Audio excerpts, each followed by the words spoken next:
ያንተ ንገረህ። እሺ ንገረን ጋይድ። ያንተ ራሱ ኢየሱስ ክርስቶስን ፍጡር አድርጋችሁ ነው የምታስቡት። ደግሞ ቄስ ናቸው። ልብ በሉ ዋሽተው ነው የገቡት። ካህን ናቸው ግን ዋሽተው ነው የገቡት። አይደለሁም ብለው ማለት ነው። ኢየሱስ 40 ቀን የጾመው ኦርቶዶክስ 15 ቀን ጨምራ 55 ቀን ነው የምጾመው። ለምን? ሐሰተኛ ስለሆነች፣ ሐሰተኛ ቤተክርስቲያን ስለሆነች። እንኳን ደህና መጣ ማዕዶት። እንኳን ደህና ቆያችሁ። እርሚ ሌሎቻችሁም ከላይ ያላችሁ ነቤት ከሁሉ ይታዩኛል። ሰላም ናችሁ? እግዚአብሔር ይመስገን። ከየት ቤተ እምነት ነው? ኦርቶዶክስ ተዋህዶ። እንኳን ደህና መጡ። አይ ቲንክ ድምፆት የቤተ ክህነት ሰው ይመስላል። ተሳሳትኩ? አይደለም፣ ችግር የለም። ያው ድምፅ ወሰኛ አይሆንም። ባለፈውም ገብቼ ነበር እኮ ታገኛለህ። የቤተ ክህነትን ቃናውን ስለማውቀው ነው፣ እንደዛ ስለመሰለብኝ ነው። ከተሳሳትኩ ይቅርታሽ። እሺ አርስቱ ላይ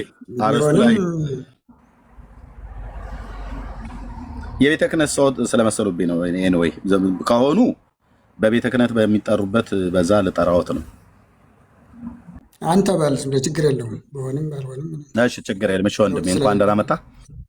እሺ የገና ጾም በእናንተ በኢትዮጵያ ኦርቶዶክስ ቤተክርስቲያን በየዓመቱ ይጾማል። የገና ጾም በየዓመቱ በኢትዮጵያ ኦርቶዶክስ ቤተክርስቲያን ይጾማል። ይህን ጾም ቤተክርስቲያን የገና ጾም ብላ ማነው ጾመ ነቢያት ብላ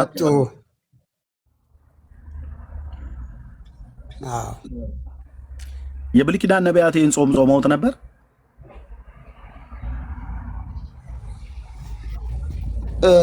በነገራችን ላይ ቁጥሩ ስንት ነው? የጾሙ ቀን ስንት ነው ታውቋል? የትኛው ጾም ቀን? የጾመ ነቢያት እስከ ገና ዋዜማ ያለው ድረስ አንዳንዴ 6 ሳምንት እንደ አበቅቴው ማለት ነው። አንዳንዴ ህዳር 14 ህዳር ቁጥሩ ዝም ብሎ እንጂ እየነገርኩት ነው። አንዳንዴ ህዳር 14 ይገባል ነው፣ 60 ነው፣ 40 ነው፣ 45 ነው የሚለውን ቁጥሩን ነው የጠየቅኩ። ወደ መልስ ልገባ ስለሆነ እየሰሙ ይመስሎ የነበረ እንግዲህ ያልሰሙኝም ማለት ነው እኮ። ቁጥሩ ስንት ነው ነው ያልኩት። ነቢያት ጾሙት አልጾሙት ለማለት ቁጥሩን እርግጠኛ መሆን አለብን እኮ ከሰሙኝ አይደለ የምመልስሎት ቀሲስ።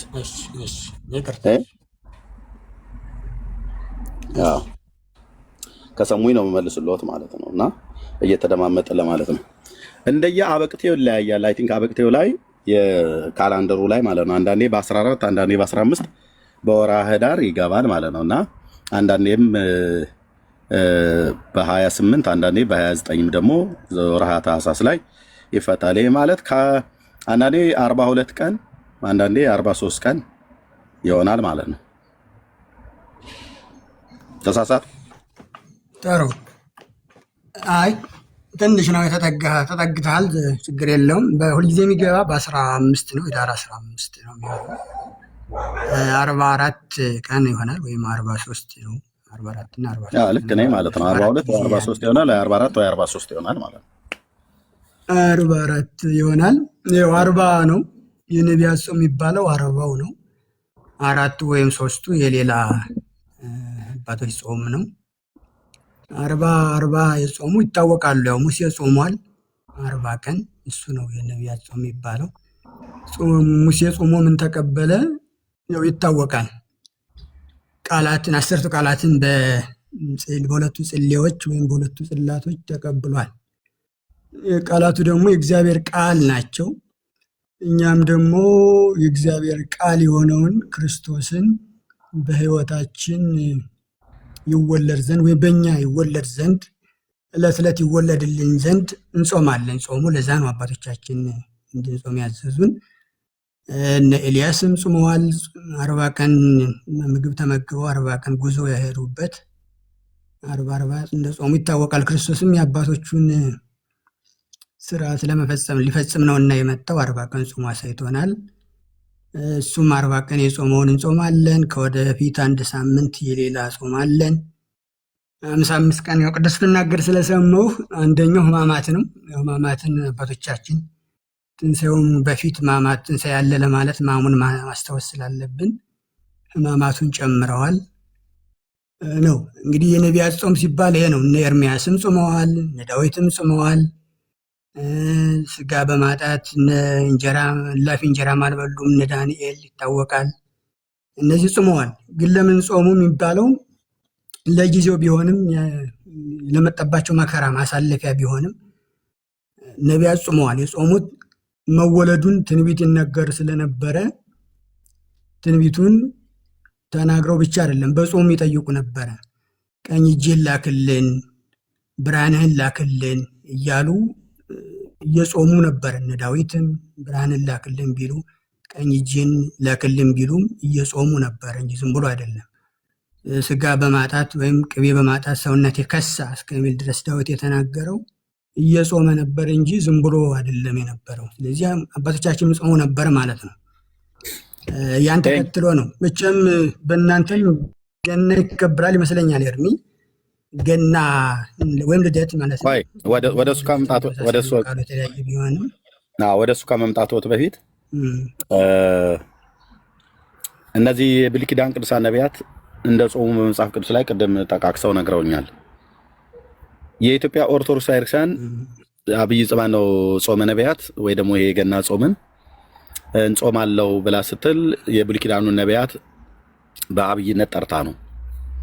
እና እነሱ ሲጾሙ ይወርዳል ይወለዳል ብለው ነበር አይደል ሲጾሙ የነበሩት። ሱባኤ ቆጥረው ይወርዳል ይወለዳል ብለው ሲጾሙ ነበረ ብላለች የብሉይ ኪዳን ነቢያት አይደል ማዕዶት? ትክክል ነው። ቅድም ከተናገር ያለው አሁን እኔ አሁን የምፈልገው ነቢያትን ጾሙ እንደዚህ ያመጡት አልኩኝ እኮ። እኔ የምፈልገው አሁን ነቢያትን ጾም ያመጡት። እሺ እኔ የምፈልገው አሁን ኦኬ እሱ ላይ ይወርዳል ይወለዳል ብለው ነበር ሲጾሙ የነበሩት ብላ እነሱ ነው በዋቢነት የምጠራው። እኔ አሁን የምፈልገው ከታላቁ ነቢይ ከሊቀ ነቢያት ሙሴ እስከ ሚልኪያስ ድረስ አንድ ነቢይ ነው እንድጠሩልኝ የፈለኩትኝ። መሺያው የእስራኤል መሲህ ይወርዳል ይወለዳል ብለው ሱባኤ ቆጥረው ጾም ጸሎት ይዘው ስለመውረዱና ስለመወለዱ የጾመ ነቢይ አንድ ጥሩልኝ። ሙሴ አሁን 40 ቀን የጾመው ክርስቶስ ወይ ደግሞ መሺያው ይወርዳል ይወለዳል ብሎ አልነበረም የጾመው። ልጹምም ብሎ አይደለም የጾመው። የጾም አዋጅ አውጆ አልጾመም ሙሴ። ከጌታ ጋር በነበረው 2 ጊዜ ስብሰባ፣ አንደኛው ዘጸአት መጽሐፍ ምዕራፍ 32፣ ሁለተኛው ዘጸአት መጽሐፍ ምዕራፍ 34 ላይ በተራራው በነበረው ስብሰባ ላይ ከጌታ ጋር በሄደበት ጊዜ ዘጸአት መጽሐፍ ምዕራፍ 19 እና ዘጸአት መጽሐፍ ምዕራፍ 34 ማለት ነው። ከጌታ ጋር በቆየበት በዛ ቆይታ ውስጥ ነው አልበላም አልጠጣም ይላል እንጂ ልጹም ብሎ አይደለም ተራራው ላይ የወጣው። ከጌታ ጋር በነበረው ቆይታ 40 ቀን ተራራው ላይ ስለቆየ አልበላም አልጠጣም ይላል። ሁለተኛውንም የድንጋይ ጽላቶች ቀርጾ በተራራው ላይ በፊቴውም ብሎ ባለበት ዘጸአት 34 1 ላይ እንደዚሁ ተመሳሳይ ማለት ነው። ሙሴ መሺያው ይወርዳል ይወለዳል ብሎ አልጾመም። ኤልያስም መሺው ይወርዳል ብሎ አልጾመም። ጾም ግን ጾመዋል። ኤልያስም ጾም ልጹም ብሎ አይደለም፣ አንድ ቀን በበላው እስከ እግዚአብሔር ተራራ ድረስ 40 ቀን ሙሉ ተመለሰ ይላል። ኤልያስም ልጹም ብሎ አልጾመም። ሙሴም ልጹም ብሎ አልጾመም። ኦኬ፣ በእግዚአብሔር ክብር ውስጥ ስለነበረ ሙሴ አልበላም አልጠጣም ይላል። ኤልያስም አንድ ቀን መልአኩ መጥቶ እንጎቻውን ሰጠው፣ በላ። ከዛ በመጣበት መንገድ ተመለስ ብሎ አለው። ያንን መንገድ እስከ 40 ቀን ድረስ ሳይበላ ሳይጠጣ ተመለሰ ይላል። ጾምን ልጹም ብሎ በመንፈስ ተነርቶ ወደ ምድረ በዳ ሄደ የኛ ጌታ ብቻ ነው። ሌሎች የብሉይ ኪዳን ነቢያት ጾመዋል። አንዳንዶቹ የጾሙበት አለ በስርዓት ማለት ነው። ከህዝቡም ጋር ተቀላቅለው ቅድም ስናገር ነበር። በኢዩኤል፣ በኢሳይያስ፣ በሚልኪያስ እነ ዳንኤል፣ እነ እዝራ ካህኑ፣ ነህምያ፣ አስቴር ሁሉ ገብታ ሴት ነቢይ እንኳን ባትሆንም ጾማለች። ሳሙኤል ጾሟል። አንዳቸውም ግን እኔ አሁን የምፈልገው ቀጥሎ እንዲያሳዩኝ፣ አንዳቸውም ግን መሺያው ይወርዳል ይወለዳል ብለው ዓላማ ይዘው ሱባኤ ቆጥራ ኦርቶዶክስ እንደምትለው ሱባኤ ቆጥረው ይጾሙ ነበር ይወርዳል ይወለዳል ብለው እንደሚል እንደዛ የሚል ቃል አላገኘውም። ካገኙ ግን ቢያሳዩኝ በጣም ደስ ይለኛል። ይቀጥሉ እርሱ። እንደሱ ብላ እንደምታስተምር መረጃም የለህም አንተም እኮ። እንደዛ ሳይሆን ክርስቶስ ይወለዳል። የነቢያት ዓላማቸው እኮ ክርስቶስ እንደሚወለድ የመሲሁን በትንቢት መነጽር አይተው የመናገር ነው ስራቸው የነበረው አይደል? ትንቢት ነው መናገር እንጂ ግን ጾም ወይ ነው ይጾሙ ነበር። ለምን ነበር የሚጾሙ የነበረው? አለ እንጂ እነ ዳዊት ሁሉ ይጾሙ ነበረ። ለምንድን ነው የጾመው ዳዊት? ጾም በተለያየ መንገድ የጾሙን ዓላማ ነው እንጂ ዳዊት እኮ አልጾምም አላልኩም። ጾሟል። ነፍሴን በጾም አደከምኳት ይላል እኮ ነቢያት። ለምንድን ነው የጾሙ? ምክንያቱ ሪዝን ይቀጥል። እኔ የጾሙ ምክንያት ነው እንጂ ዳዊት አልጾመም፣ ሳሙኤል አልጾመም፣ ወይ ነህምያ አልጾመም፣ እዝራ አልጾመም፣ ኤርሚያስ አልጾመም፣ ኢሳያስ አልጾመም አላልኩም። ሙሴ አልጾመም ብዬ አላልኩም። ኦኬ። የጾሙበት ዓላማ ግን መሲሁ ይወርዳል ይወለዳል ብላ ኦርቶዶክስ እንደምትናገረው እንደዛ አይነት የጾሙ አንዳቸውም አባቶች የሉም ነው ብዬ የምለው። ካለ ግን ያታዩ መቼ እንደዛ አለች ነው የተጻፈም እኮ የለም ብላለች። አንተን እያልክ ያለው በራስ ሀሳብ ብላለች እንዴ? እኔ አሁን እንጂ የተጻፈ ወዴታ አለ? ጾመ ነቢያት የሚጾምበት ምክንያቱ እኔ አሁን ኦርቶዶክስ እንደምትናገረው አይደለም፣ ኤርሚያስ እየተናገርክ ያለው ነው እያሉኝ ያሉት ጾም ብላ ግን አባቶቻችን ሐዋርያት ነቅርታ ነቢያት ይጾሙ የነበረው ወይም በዘመናቸው ይናገሩ ትንቢት ይናገሩ የነበረ የክርስቶስን የመሲሁን መምጣት ከሆነ በዘመናቸውም እየጾሙ ከነበረ አለች ቤተክርስቲያን።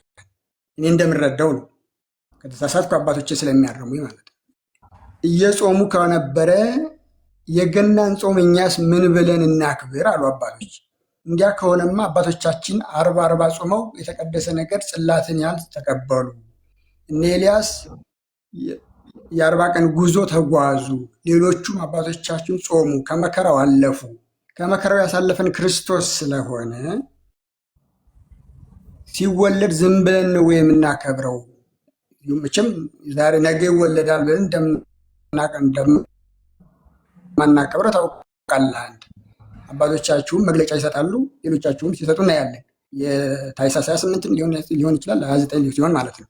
ያኔ ዝም ብላችሁ ልደቱን ከምናከብር ጾመን እናክብረው አሉ። እነማን እንደጾሙት እንደነ ሙሴ 40 ቀን፣ ሌሎቹም አሉ።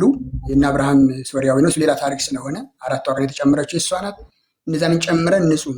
ለምን ጾሙ ቢበዛ ነው ከመብላት መጾም ይሻላል፣ ወይም ለጾም አሉ ተብሎ በአባቶቻችን በ318 ሊቃውንት የተቀመጠ በፍትሐ ነገሥቱ አንበበ ከሆነ ብዬ ነው ስለተቀመጠ መጾም ይሻላል ከመከራው የምናልፈው፣ ወይም ክርስቶስ ሲወለድ ዝም ብለን እንዲሁ ከምንቀበል አባቶቻችን 40 የጾሙትን 40ውን ቀን እንጹም አሉ። ነገር ግን ከክርስቶስ መምጣት አስበው ስለሆነ ነቢያት ይጾሙ ይጋደሉ።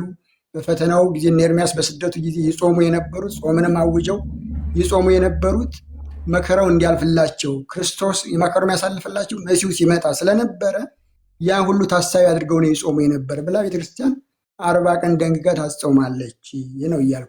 ነቢዩ ኤርሚያስ የቱ ጋር ነው መከራ 2 ጊዜ ተናገሩ በስደት ምናምን ብለው አሉ። ነቢዩ ኤርሚያስ በስደት መከራው እንዲያልፍለት የጾመበት አለ እንዴ? የተሰዶ ነበረ ኤርሚያስ እና አስቴር በስደት ጊዜ አይደል የነበሩ? ኤርሚያስ ነው ያሉት የጠቀሱት ኤርሚያስ ባቢሎን ምርኮ ጊዜ የጠቀሱት ኤርሚያስን ነው ማዶት ኤርሚያስ ብለው 2 ጊዜ የተናገሩት። እኔ ቅድም ሲናገሩ ዝም አልኩኝ። ኤርሚያስ ስደቱ መከራው እንዲያልፍለት ነው ብለው አሉ። ኤርሚያስ የት ነበር ስደት የገጠመው? ከዛ መከራ እንዲያልፍ የቱ ጋር ነበር የጾመው? ምዕራፍ ስንት? ከ52ቱ ምዕራፎቹ የእውቀት ችግር ሊሆን ይችላል። ጥቅስ መጽሐፍ አጠገቡም ስለሌለ ላላወጣልህ እችላለሁ። ይቅርታ፣ ችግር የለውም። ታሪኩን ከነበሩኝ አባቶቻችን ያልጾሙበት ዘመን ስለሌለ ብዬ ነው። እነ ዳንኤልም ጾመዋል። አይ ኤርሚያስን ነው ያሉ። ኤርሚያስን ብለው ስላሉ ዞርም እስከማለት የተናገሩት የዳንኤልን አይደለም። ኤርሚያስ በስደት ብሎ 2 ጊዜ ስለተናገሩ ኤርሚያስ ተሰዶ ከመከራው ስላላወቁት ይሆናል። አፌል መጥቶ ተናግረው ሊሆን ይችላል ብዬ ነው። ያ እሺ፣ ቴንክ ዩ። ኤርሚያስ በስደትም ሆኖ ከመከራው እንዲያልፍለት ጾመ ብሎ የሚል የመጽሐፍ ቅዱስ ክፍል የለም። ኦኬ። ዳንኤል ያው ይታወቃል በባቢሎን ላይ ነው። ስለ ኢየሩሳሌም ከተማ መፍረስና ስለ አይሁድ ሕዝብ መበተን እሱም እዝራም ነህምያም በየተናጠል ጸልየዋል፣ ጾመዋል። አስቴርም እንደዚሁ ከነ ሞርድካይ ጋር ጾማለች ማለት ነው። ኦኬ። የገና ጾምን እንግዲህ የነቢያቱ ይወርዳል ይወለዳል ብለው ሲጾሙ ነበር የኖሩት። እና እኛም ደግሞ እንጾመዋለን ብላ በሚል ለቤተክርስቲያን የምትናገረው። ግን ከብሉይ ኪዳን ነቢያት እርሶም አሁን እንዳሉት አንዱም ነቢይ ክርስቶስ ይወርዳል ይወለዳል ብሎ የጾመ ነቢይ የለም። አንድም ነቢይ ቀደም የጠቃቀሷቸው ነቢያት በየግላቸው አንዳንዶቹ ጾም አውጀው ጾመዋል። አንዳንዶቹ ደግሞ ጾምንም ሳያውጁ እንጾምም ብለው ሳይሆን ለምሳሌ ኤልያው ነቢይና ሙሴ እንጾም ብለው አይደለም የጾሙት። በቃ ኤልያስም አንድ ቀን በበላው መብል ወደ እግዚአብሔር ማነው ተመለስ በመጣህበት መንገድ ተመለሱ ብሎት ጌታ መልሶታል ማለት ነው። የ40 ቀን መንገድ ሄደዋል። ሙሴም ከጌታ ጋራ በኮሬብ በተራራው ስብሰባ ስለነበረው በዛ ቆይታ ውስጥ ነው። ልጹም ብሎ አይደለም የወጣው 40 ቀን ቆየ፣ አልበላም አልጠጣም ይላል። ኦኬ ሁለቱም ታላላቅ ነቢያት ሲጾሙ፣ ሌሎቹም ነቢያት ሲጾሙ ጾም ከብሎ ከተባለ ያ ማለት ነው አለመብላት አለመጠጣት ጾም ነው ተብሎ ስለሚታመን፣ መሲሁ ግን ይወርዳል ይወለዳል ብሎ ግን የጾመ የለም። አንድ ይሄን በዚህ ጨረስን። ከሰባቱ አጽዋማት ጾመ ሁዳዴ ላይ ላውራውት። ጌታችን የጾመውን ጾም አብይ ጾም የሚባለውን ትጾማላችሁ አይደል? መጽሐፍ ቅዱሳዊ ጾም ነው እሱ ጾም? አዎ። ጌታችን ስንት ቀን ነው የጾመው? 40 ቀን አልበላም አልጠጣም አይደል? አዎ። ኦርቶዶክስ ስንት ቀን ነው የምትጾመው? ቀኑ 55 ቀን 15 ቀን ተጨማሪ ያለው ማለት ነው። ጌታችን 40 ቀን እናንተ 55 ቀን። ማነው 15ቱን ቀን የጨመረው? ጥሩ ያው ክርስቶስ 40 ቀን ነው የጾመው። 15ቱን ቀን የጨመሩት አባቶቻችን 318ቱ ሊቃውንት ወይም ሐዋርያት ናቸው። እንደውም ማስረዳት ይችላለሁ፣ ችግር የለውም። 318ቱ ሊቃውንት ሐዋርያት ይባላሉ እንዴ? አስተማሪ ማለት ነው። ሐዋርያ፣ ተጓዥ፣ ያዥ፣ አስተማሪ እያለ ይቀጥላል እኮ። እናንተ 12 እንደነ ጴጥሮስ ያለውን አይደለም። እነ ጳውሎስም ሐዋርያ ይባላሉ እኮ እንደ 12 አይደለም አይደል? እንደሱ ከሆነ ኦኬ። ያ እሺ፣ እንደዛ በሚለው ነው። ስለዚህ 318ቱ ሊቃውንት ናቸው 15ቱን የጨመሩት። ከዛም በኋላ የተነሱት እነ ዲሜጥሮስም ቢሆኑ ሌሎቹም አባቶቻችን ላስረዳ አልኩኝ እኮ የሰዎቹን ሳይሆን ለምን 15 ቀን ጨመራችሁ ለሚለው ላስረዳ። እሺ ያስረዱ። አሁን የሰዎቹ እኮ ምንም ጥሩ። የመጀመሪያው ሳምንት ጾመ ሕርቃል ነው። ይህም በኢየሩሳሌም የተደረገ ታሪክ ነው። ምክንያቱም ታሪክ ስለሆን ደስ ስለማይልህ ብዬ ነው። አንተ ታሪክ ላይ አይ ማን ነው? እኔ ታሪክ ደስ ይለኛል። ታሪክ ደስ ይለኛል። ጥሩ እንግዲህ ጾመ ሕርቃል ማን ነው? ንጉሱ ሕርቃል ማን ነው? እሱ ንጉሱ ሕርቃል ነው። ስለ ክርስቶስ መስቀል በጠላቶቹ መስቀልን ያስመለሰ ነው። እንግዲህ ታሪኩን በሰፊው ማየት ትችላለህ። መጨረሻው ሳምንት ሕማማት ነው ይታወቃል። ቆይ ማን የጨመረው ጾመ ሕርቃልን? አባቶቻችን አልኩህ እኮ የደነገጉት። የትኞቹ አባቶች? የነዛ 318 ሊቃውንት የተባሉት? አዎ ማለት ትችላለህ። አይ ማለት ትችላለህ አይደለም፣ እርስዎ ይበሉና ይንገሩኝ። 318 ሊቃውንት አይደል? እነሱ በዛ በጉባኤ ኒቄያ ማለት ነው የተሰበሰቡት። ጉባኤ ኒቄያ የተሰበሰቡት ማለት ነው አይደል? እነሱ ናቸው የጨመሩት ጾመ ሕርቃልን።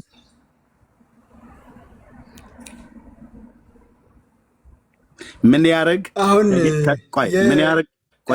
ቆይ ማዶትዬ ምን ያረግ ንጉሥ ሕርቃል ጾሙ ከጌታችን ከኢየሱስ ክርስቶስ አብይ ጾም ጋር ምን ሊያረግ ገባ? ማን ያስገባ? በፊት እኮ ነው እኮ ማን ያስገባው? በፊት ነው። ማን ያስገባው? ሳምንት ነው እኮ ልክ ነው። የመጀመሪያው ሳምንት ጾመ ሕርቃል ከዛ ዘወረደ ምናምን ነገር ይባላል። እሱ አይደለም የጠፋኝ። ማን ያስገባው ነው?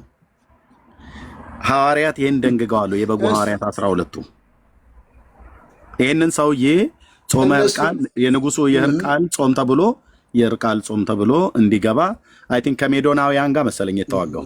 ታሪኩ እንደዛ ነው የሚናገረው። የፐርሺያ ማለት ነው። በቃ እሱ ነው እኮ እኮ ማን ያስፈልጋል ከሆነ እሱን ጾም ማን ያስገባው? ጌታችን ጾም ላይ ማን የደረበው? 15 ቀን ኦርቶዶክስ ጌታችን 40 ቀን ጾሞ 40 ቀን አልበላም አልጠጣም ይላል ቅዱሱ ቃል። ኦርቶዶክስ ግን 15 ቀን ጨምራበታለች። የጨመረችው ግን የእናቱ ዕርቃልን ጾም ሁሉ ነው የጨመረችው። ማን የጨመረላት? ማን ነው ጨምር ያላት ነው?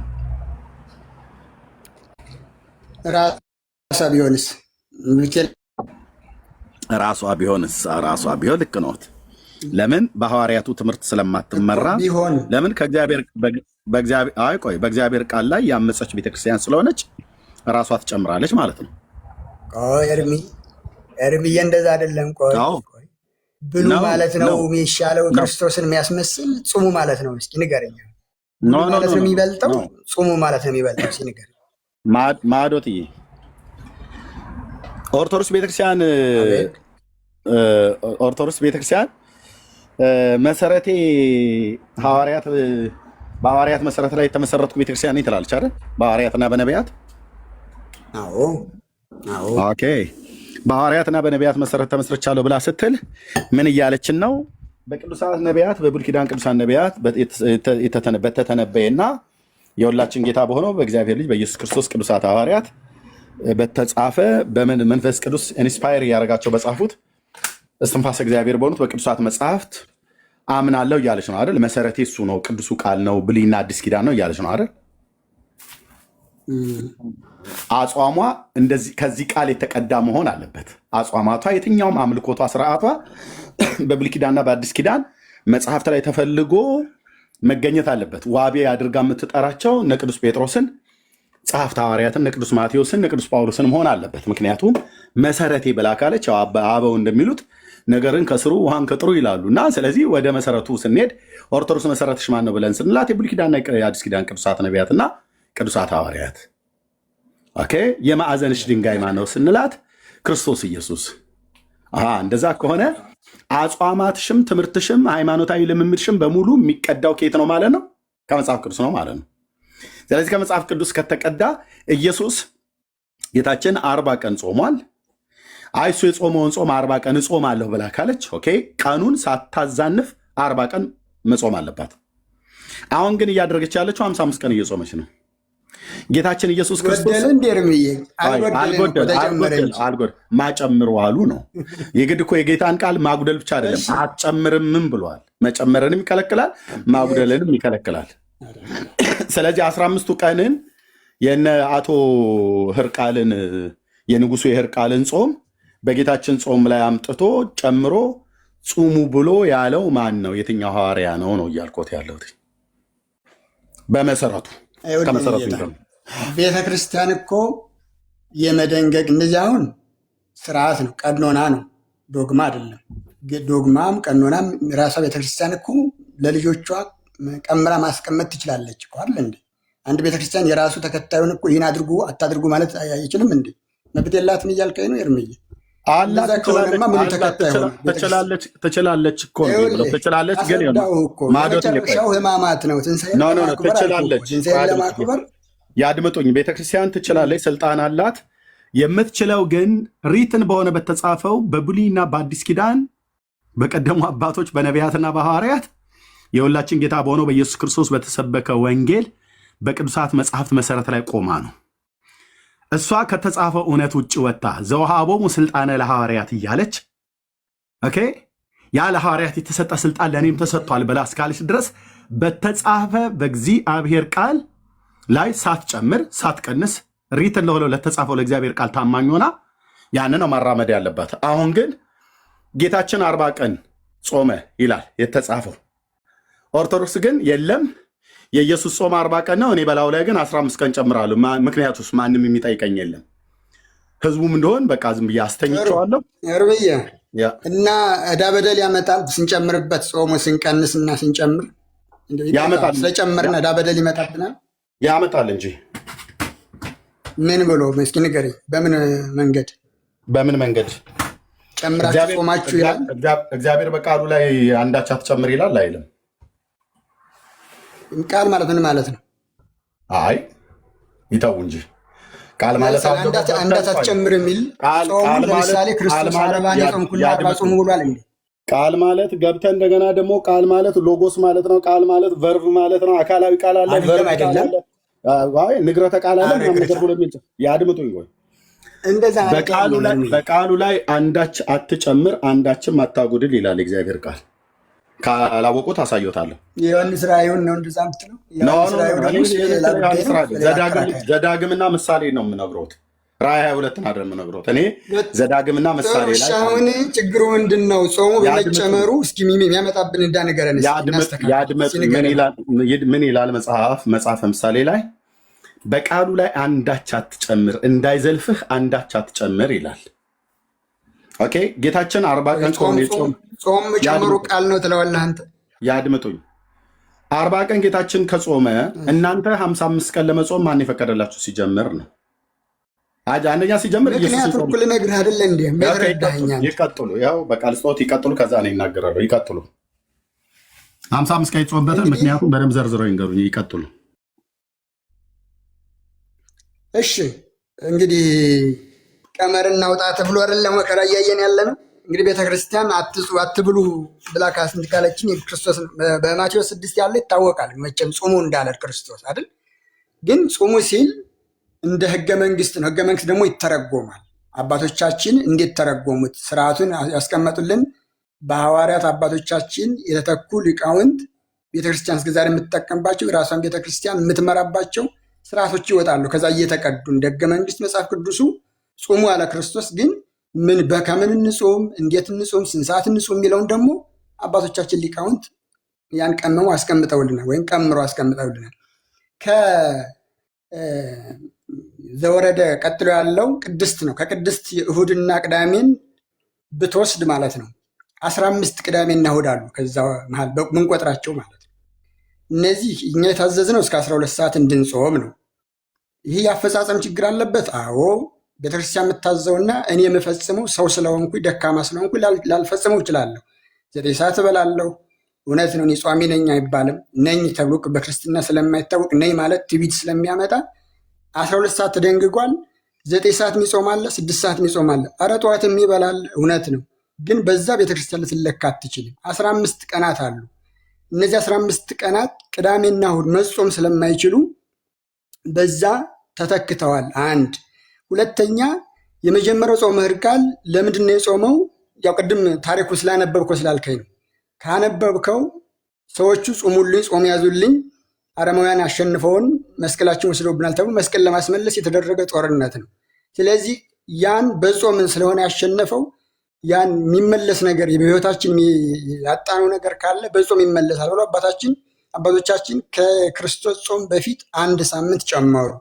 የመጨረሻው ደግሞ 1 ሳምንት ይሆናል። ከሰኞ እስከ ዓርብ እስከ ስቅለቱ ያለው ክርስቶስ ለእኛ ሲል መከራውን ያየውን ሕማሙን አምጠን እየጾምን እየሰገድ እስከ 1 ሰዓት ነው። ያኔ ማንም አይበላም። እውነት ለመናገር እስከ 1 ሰዓት ድረስ እየተጾመ እየተሰገደ ትንሣኤውን እናከብራለን። ትንሣኤውን ዝም ብለን ጾመን ከምናከብረው ይሄኛውን እንዳለ የክርስቶስን ጾም ጾመን ያኛውን ደግሞ ተጨማሪ ወይም 5 ወይም 6ኛ ቀን ይሆናል እሱን እንጹም ብለው ነው አባቶቻችን ቤተክርስቲያን እንድንጾም ያደረገችን። ስለዚህ እንብላ ከማለት እንጹም ማለት አይበልጥም ወይ?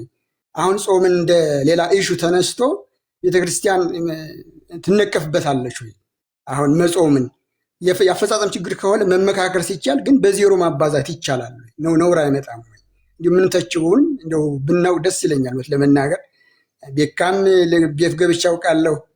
ቅድም አስቱ ስታወራ ነበርና ወደሚያግባባን ነገር ወይም ወደ አንድ ወደሚያመጣን ነገር እንደመምጣት በዜሮ አባዙ። ይሄ ትክክል አይደለም፣ ሁሉም ትክክል አይደለም ስንል ግን እንደው ዝም ብለን ሌላ ነገር ከሚሆን መጾማ ለምን ነውር ኑሮት ነው እያልኩ ያለሁት። እሺ ጌታችን እናመሰግናለን። ጌታችን 40 ቀን ጾመ። ኦኬ ኦርቶዶክስ 55 ቀን ትጾማለች።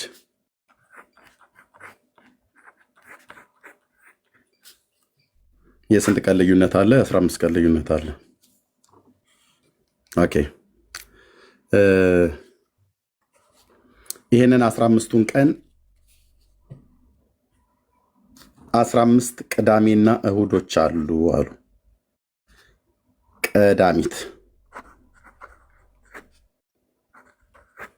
ቀዳሚትና እሁድ አሉ። 15 ቀናቶች ናቸው። እነሱ አይጾሙም አሉ።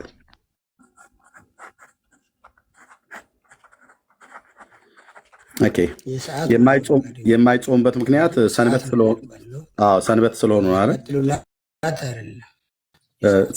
ሰንበት ስለሆኑ ነው አይደል? የማይጾሙት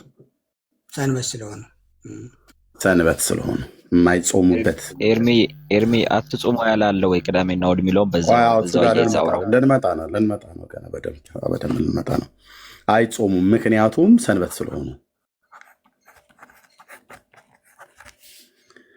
ሰንበት ስለሆኑ አሉ። ኦኬ ጌታችን መድኃኒታችን ኢየሱስ ክርስቶስ ወደ ቅዱስ ቃሉ ስንሄድ 40 ቀን አልበላም አልጠጣም። ማቴዎስ ወንጌል መጽሐፍ ምዕራፍ 4 በዚህ ክፍል ላይ ጌታችን እንግዲህ 40 ቀን አልበላም አልጠጣም ጾም የጾምበት ወደ ምድረ በዳ ሄዶ ማለት ነው። 40 ቀኑ እናንተም ታውቃላችሁ እኛም እናውቃለን፣ አልበላም አልጠጣም። የኦርቶዶክስ ግን 55 ቀን ትበላለች ትጠጣለች። ኦርቶዶክስ ማለት ነው። ኢየሱስ አልበላም አልጠጣም፣ ኦርቶዶክስ ግን ትበላለች ትጠጣለች። ከስብ ነክ ነገር፣ ከእንቁላል ነክ ነገር፣ ከእንስሳት ተዋጽኦ ውጪ ሌላውን ትበላለች ትጠጣለች ማለት ነው። እሱ ግን አልበላም አልጠጣም። ኦኬ 15ቱ ቀን ሰንበት ስለሆነ 15 ቅዳሜና እሑዶች ስላሉ አንበላም አንጠጣም አሉ። ማዶት የምጠይቀዎት ጌታችን 40ውን ቀን ሲጾም ስንት የአይሁድ ሻባት ነበረ? የአይሁድ ሻባት ማለት የአይሁድ ሰንበት ማለት ነው። የአይሁድ ሰንበት ነበር። ስንት የአይሁድ ሰንበት ነበረ? ቅዳሜ ማለት ነው። አዎ በ40 ቀን ውስጥ አሁን ክርስቶስ ቅዳሜውን ሁሉ ጾሟል ልትለኝ የፈልገህ ከሆነ አይሆንም። ለምን መሰለህ? ቆይ የኔን ጥያቄ ቆይ የኔን መልስ ገምተው ከመናገር የጠየቁት አላውቅም። 40 ቀን ማለት ስንት ቅዳሜ እንደሆነ። እሺ 40 ቀን ማለት 1 ወር ከ10 ቀን ነው አይደል? ቀሲስ አልኩኝ። አይ ቲንክ ድምፅዎት እንደዛ ስለመሰለኝ ነው። ወይ 5 ወይ 5 ሳምንት እንደማለት ነው አይደል? 5 ሳምንት ከምናምን ነገር አይደል? የ40 ቀኑ ያው አንዱ የተጠመቀበትን ቀኑን እኔ 40 ቀኑ የ40 ቀኑ ጾም ነው። ለወደ እንደተጠመቀ ወዲያውኑ በመንፈስ ተነድቶ ወደ ምድረ በዳ ሄደ ይላል። እንዲያ ከሆነ እርምዬ መቼ ነው? ምን ቀን የተጠመቀ? ለማግኘት ስለ ቀኑ አይደለም፣ ቀኑን አይደለም የፈለኩት። በ30 ዓመቱ ነው የተጠመቀው በጢባሪዎስ ቄሳር ዘመን በ30 እንጂ ቅዳሜዎችን ለማግኘት ቀኑን ታስታውሰዋለህ? እኔ አላውቅም። በቃ እንዲያ ከሆነ እኔም አላውቅም። እኔ እየጠየኩት ያለሁትኝ ስንት ይሄ 40 ቀኑ ስንት ወርና ስንት ወይ ደግሞ ሳምንት ነው እያልኩት ያሉት። አንድ ወር ስንት ከ10 ቀን እኮ 1 ወር ከ10 ቀን ማለት ነው። በ1 ወር ከ10 ቀን ውስጥ 1 ወር 4 ሳምንት አለው አይደል? አንደኛው ሳምንት 10 ቀን ብሎ የሚለው 7ቱን ትተ ነው አንዱ 7ቱን ብቻ ይዘኑ 3ቱን ቀንቶ 5 ሳምንታት አሉ ማለት ነው። በ10 ማን ነው በ40 ቀናቶች ውስጥ 5 ሳምንታት አሉ። በ5 ሳምንታት ውስጥ 5 የአይሁድ ሰንበት አልፏል ማለት ነው። በ5ቱ የአይሁድ ሰንበት አይችልም። የተጠመቀበት መነሻ ሊኖረን ያድምጡኝ። እኔ ስለመነሳት ስለሞቱ አላነሳውም። እኔ ገና ከዮሐንስ በ30 ዓመቱ በዮሐንስ እጅ ተጠመቀ ይለናል። በጢባሪዎስ ቄሳር ዘመን ቅዱሱ ቃል ለጽሁፉ እኔ ለቴክስቱ ታማኝ ነን እኛ በቃ መጽሐፉ የተጠመቀበት ማክሰኞ ነው ሮብ ነው አይ አይደለም ሐሙስ ነው የለም በፍጹም ሰኞ ቀን ነው ብሎ የሚል ክርክር ውስጥ አንገባም አይልም መጽሐፍ። በ30 ዓመቱ በጢባሪዎስ ቄሳር ዘመን እድሜው 30 ዓመት ሲሞላ አንድ አይሁዳዊ ሰው ለአገልግሎት የሚገባበት ነው። 30 ዓመት ሲሞላው እንደ እግዚአብሔር ቃል እንደተጻፈው በትንቢተ ኢሳይያስ መጽሐፍ ምዕራፍ 40 ላይ እንደዚሁም በሚልኪያስ መጽሐፍ ምዕራፍ 3 ላይ እንደተጻፈው ጌታ ወደ ዮርዳኖስ ሄደ። ያን ታላቅ ነብይ ያገኘው። ያ ታላቅ ነብይ የተጻፈለት በእነዛ በሁለት ጉምቱ በሆኑ በብሉይ ኪዳን ነቢያት ስለተጻፈለት ማለት ነው። ዮሐንስ ከምድረ በዳ መጣ ማለት ነው። ስለዚህ በዮርዳኖስ በዛ ተጠመቀ። አሁን ቀኑ ማክሰኞ ነው ሰኞ ነው አይደለም ሮብ ነው። በፍጹም ሊሆን አይችልም ዓርብ ነው ስልህ ለምን መሰለህ እንደዛ ያልኩት ለመሰለህ ቅዳሜዎቹን መወሰን አትችልም። ኖ ቅዳሜዎቹን ለምን ማንወስነው? 40 ቀን ነው ጾመው። አይ አድምጡ ቆይ የእናንተ ተረት እንግዲህ ሲፈርስ እኔ ሙግቱን በሳቃ ሊሉት አይችሉም፣ አይገባም።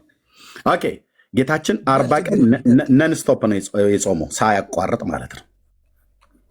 ሳያቋርጥ ጾመ ውዴ ማለት ነው። እሺ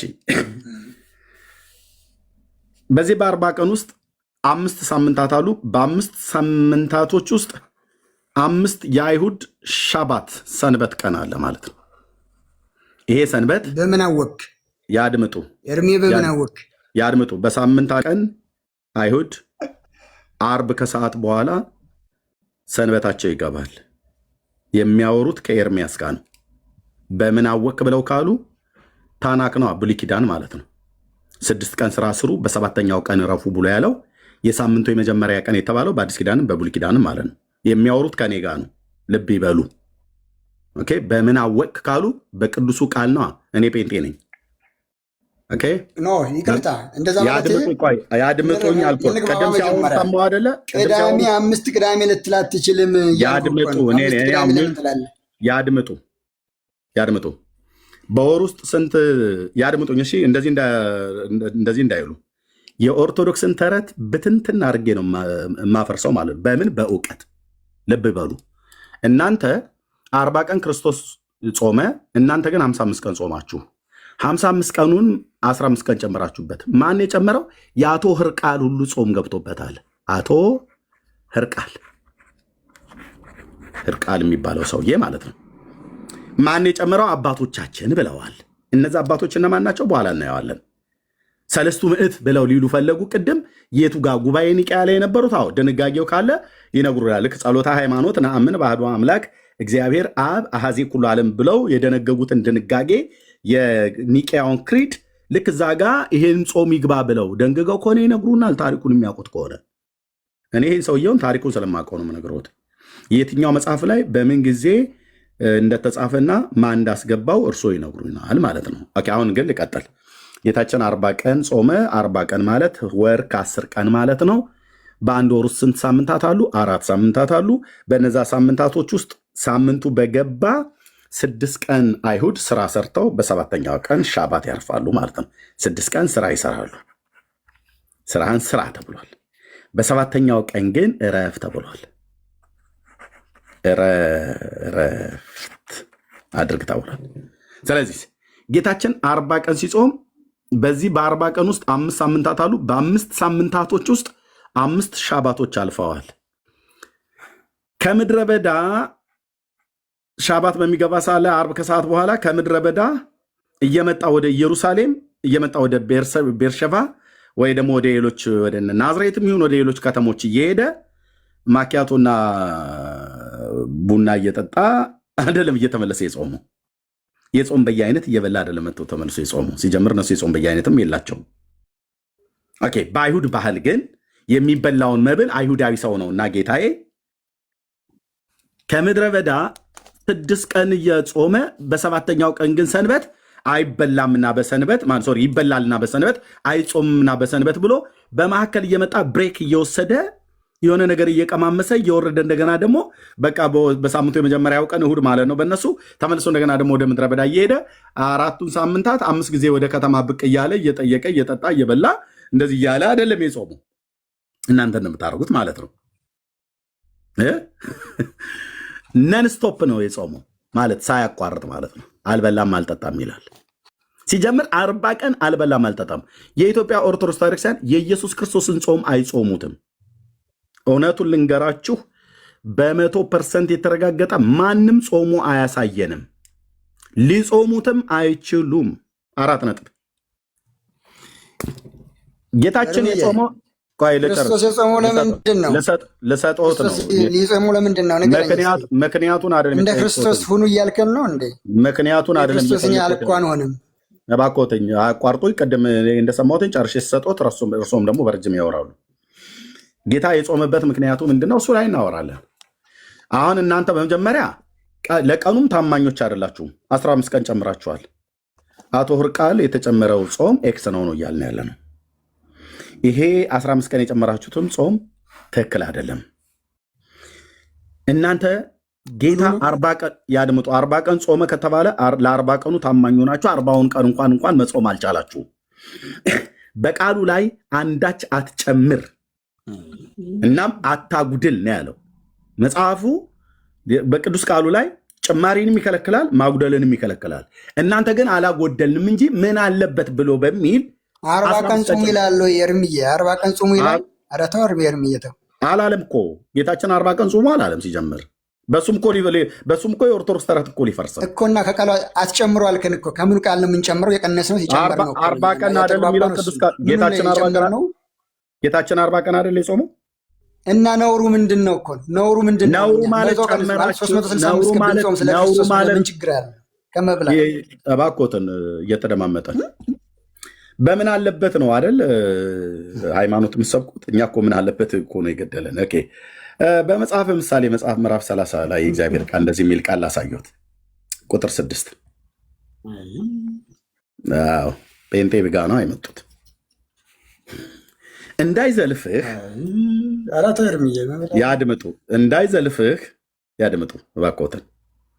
እንዳይዘልፍህ እግዚአብሔር ሐሰተኛም እንዳትሆን በማ ፊት በእግዚአብሔርም በትውልድ ፊት በቃሉ ላይ አንዳች አትጨምር ብሏል። ኦርቶዶክስ ሐሰተኛ ለመሆን በጌታ ጾም ላይ እሱ ያልጾመውን ጾም 15 ቀን ጨምራ የማይጠቀስ ጥቅስ እኮ ነው እየጠቀስክ ያለው። ስለ ጾም አሁን ምንድን ነው የሚገልጸው? ቀሲስ ሚዩት ያድርጉ እባክዎትን፣ አይረብሹኝ እና ልስጦት ጨርሻለሁ። ሚዩት ያድርጉት። እንዳይዘልፍህ እግዚአብሔር ነው የሚዘልፈው። ሐሰተኛም እንዳትሆን በቃሉ አንዳች አትጨምር። 4 ነጥብ። ኢየሱስ 40 ቀን የጾመው፣ ኦርቶዶክስ 15 ቀን ጨምራ 55 ቀን ነው የምጾመው። ለምን? ሐሰተኛ ስለሆነች፣ ሐሰተኛ ቤተክርስቲያን ስለሆነች። ሐሰተኛ እንዴት ያስብላታል? በቅዱስ ቃሉ ላይ ጨምራለች። ስትፈልግ ታጎድላለች፣ ስትፈልግ ትጨምራለች። የምታጎድለው አሁን ከአርስታችን ውጭ እንዳይወጣ እንጂ የምታጎድለው ስለ ጌታችን ስለ ኢየሱስ ክርስቶስ ሊቀ ክህነት አገልግሎት በተጻፈው በአዲስ ኪዳን በብሉይ ኪዳን መጽሐፍት ጌታችን መድኃኒታችን ኢየሱስ ክርስቶስ የአዲስ ኪዳን ሐዋርያት በሙሉ አማላጅ ነው ብለው ጽፈውለታል። ልብ በሉ፣ አማላጅ ወይ ደግሞ ቃሉ ላይ እንዴት እንደጨመራችሁ ከዚህ በኋላ እንዳይረብሹኝ ነው የምለው። ችግር አይደለ ኤርሚ። በቃ እንግዲህ እንደ ጉጉት አሁን ችግሩ ምንድን ነው? እኛ ያጎደል ነው ከቃሉ የጨመር ነው የጎደል ነው ምንድን ነው? እሱ እንኳ ሳታስረዳኝ ነው ሌላ ለምን ትሄዳለህ? ይሰሙኛል? ከዚህ በኋላ እንደዚህ እንዳይረብሹኝ የፈለኩትን ተናግሬ ሰጦታለሁ። ምሳሌ መስጠት እችላለሁ። ኦኬ፣ ሰባኪ ስለሆንኩ ምሳሌ መስጠት እችላለሁ።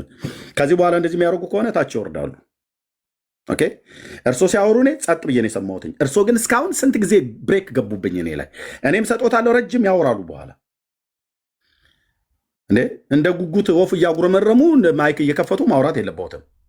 በቃሉ ላይ ስለመጨመር የምናገረው ጌታችን 40 ቀን የጾመው ከጾሙ አልወጣም። ዛሬ 40 ቀን የጾመው መጽሐፉ 40 ቀን ይላል። ኦርቶዶክስ ግን 55 ቀን ነው የምትጾመው። የአቶ ህርቃልን ጾም ጨምራ ሁሉ ማለት ነው። የማናውቀው የሆነ አንድ ጢማም ሰውዬ በታሪክ ውስጥ አለ ብላ አምጥታ ጨምራለች። ማነው ጨምር ያላት ነው። በቃሉ ላይ አንዳች አትጨምር ተብሏልና መጨመሯን ለማሳየት እንደ ምሳሌ የተጠቀምኩትኝ ሐዋርያት ኢየሱስ አማላጅ ነው ብለው አሉ። ኦርቶዶክስ አማላጅ አይደለም ሞተ እንገኛለን አሉ። ሐዋርያቱ እኮ ብለውታል። ቢሉትም እኛ ግን አንለውም አሉ። እሺ ማርያምንስ አማላጅ አይደለችም? ሐዋርያቱ ማርያም አማላጅ ናት ብለዋል። አማላጅ አማላጅ ጋር ምን ወሰደ? ቃሌን ላከብር ነው። ታች ላወርዶት ልገደር ነው። በቃሌ ታማኝ እሆናለሁ። እታች ይውረዱ። ምሳሌ ነው የጠቀስኩት። ምሳሌ ከጨረስኩ በኋላ ለሌሎች ወንድሞች እሰጣለሁ። በቃሌ ታማኝ መሆን አለብኝ። እርሶን 18 ጊዜ እንደ ውሃ ቅዳ መልስ መክፈት የለብህ። ደግሞ ቄስ ናቸው፣ ልብ በሉ። ዋሽተው ነው የገቡት። ካህን ናቸው፣ ግን ዋሽተው ነው የገቡት። አይደለሁም ብለው ማለት ነው። እኔ ከፈለጉ የፈለጉትም ይሆኑ። ማርያም አማላጅ ናት ብለው ሐዋርያቱ አላስተማሩ። ኦርቶዶክስ ማርያምን አማላጅ ናት እንላታለን አሉ። ሐዋርያቱ እኮ አላላትም፣ እንላታለን። ሐዋርያቱ አላሏትም እኮ ኦርቶዶክስ ያነባካችሁ። እነሱ ባይሏትም እንላታለን። እንዲህ ሐዋርያት ያላሉትን አዎ እንላታለን አሉ። ማርያምን አማላጅ ናት አሉ። ኢየሱስን አማላጅ አትሉትም? አንለውም። ሐዋርያቱ እኮ ብለውታል። በፍጹም እኛ አንለውም። አረ ቅዱስ ጳውሎስ እኮ ብሎታል። እኛ አንለውም። አማላጅ ብሎ የሚለው ቃል ለእሱ አይቀጸልም። በዚህ ምንድን ነው የምታዩት? ማርያም አማላጅ መሆኗን የሚናገር መጽሐፍ ቅዱስ የለም። እነሱ ግን ጨምረው አማላጅ ነች ይሏታል። ኢየሱስ አማላጅ ነው ብሎ የሚለው የመጽሐፍ ቅዱስ ትምህርት አለ። እሱን ግን አንቀበልም ብለው ይቀንሳሉ ማለት ነው። ዚስ ኢዝ ኦርቶዶክስ። የተጻፈን ይክዳሉ፣ ያልተጻፈን ይጨምራሉ። የተጻፈን ይክዳሉ፣ ያልተጻፈን ያምናሉ። ኢየሱስ 40 ቀን ጾመ። የተጻፈ ነው። የተጻፈውን አያከብሩም። 55 ቀን ግን ጨምረው ይጾማሉ። ሲጣራ ግን የእናቶ ሕርቃል ጾም ነው። ለዚህ ነው ኦርቶዶክስ በሰው ስርዓት ትምህርት ነው የምትመራው ብለን የምንለው ማለት ነው። 7ቱ አጽዋማታችሁን እፊቴ ኑና ቅረቡና እስኪ ያወሩት። 7 አጽዋማት አላችሁ አይደል?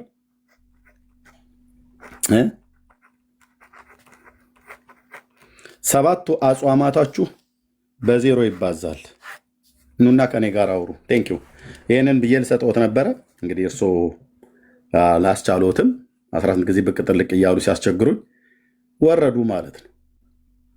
ዘወረደ እንደተባለ እኔም ደግሞ እንደዚህ አደረኩ ማለት ነው። እሺ ኤርሚ አንዴ ቃል አውራ፣ እኔ ልተኛ ስለሆነ። ሰላም ብያለሁ ሁላችሁንም። እንግዲህ ዛሬ እንግዲህ እኔ ሁለት ነገር ብቻ ተናግሬ ወርዳለሁ። አንደኛው ቅድም የጠየቀች 1 ሚሊዮን የጠየቀችውን አድሬስ ናት። ለምንድን ነው የራሳችሁ ማትሰብኩት? የሁሉም ጥያቄ ስለሆነ ኦርቶዶክስ የተባለው ሁሉም ይጠይቃል ስለሆነ፣ ሙስሊምም እንደዛው። ሃይማኖት ስለ ራስ ብቻ ነው የሚሰበከው የሚል ኢትዮጵያ ውስጥ የተረጨ መርዝ ትምህርት አለ። ሐሰተኛ ትምህርት ማለት ነው። የለም እንደዛ የሚባል። ይሄ ፖለቲከኞች፣ የመንግስት ሰዎች ሰውን እንዴት ነው በቃ ያው እንትን ነው አብሮ ለማናወር ምናምን በሚባል ነገር ያወሩት ነው። በመቻቻል ስም ወንጌል የማፈን ትምህርት ነው ይሄ።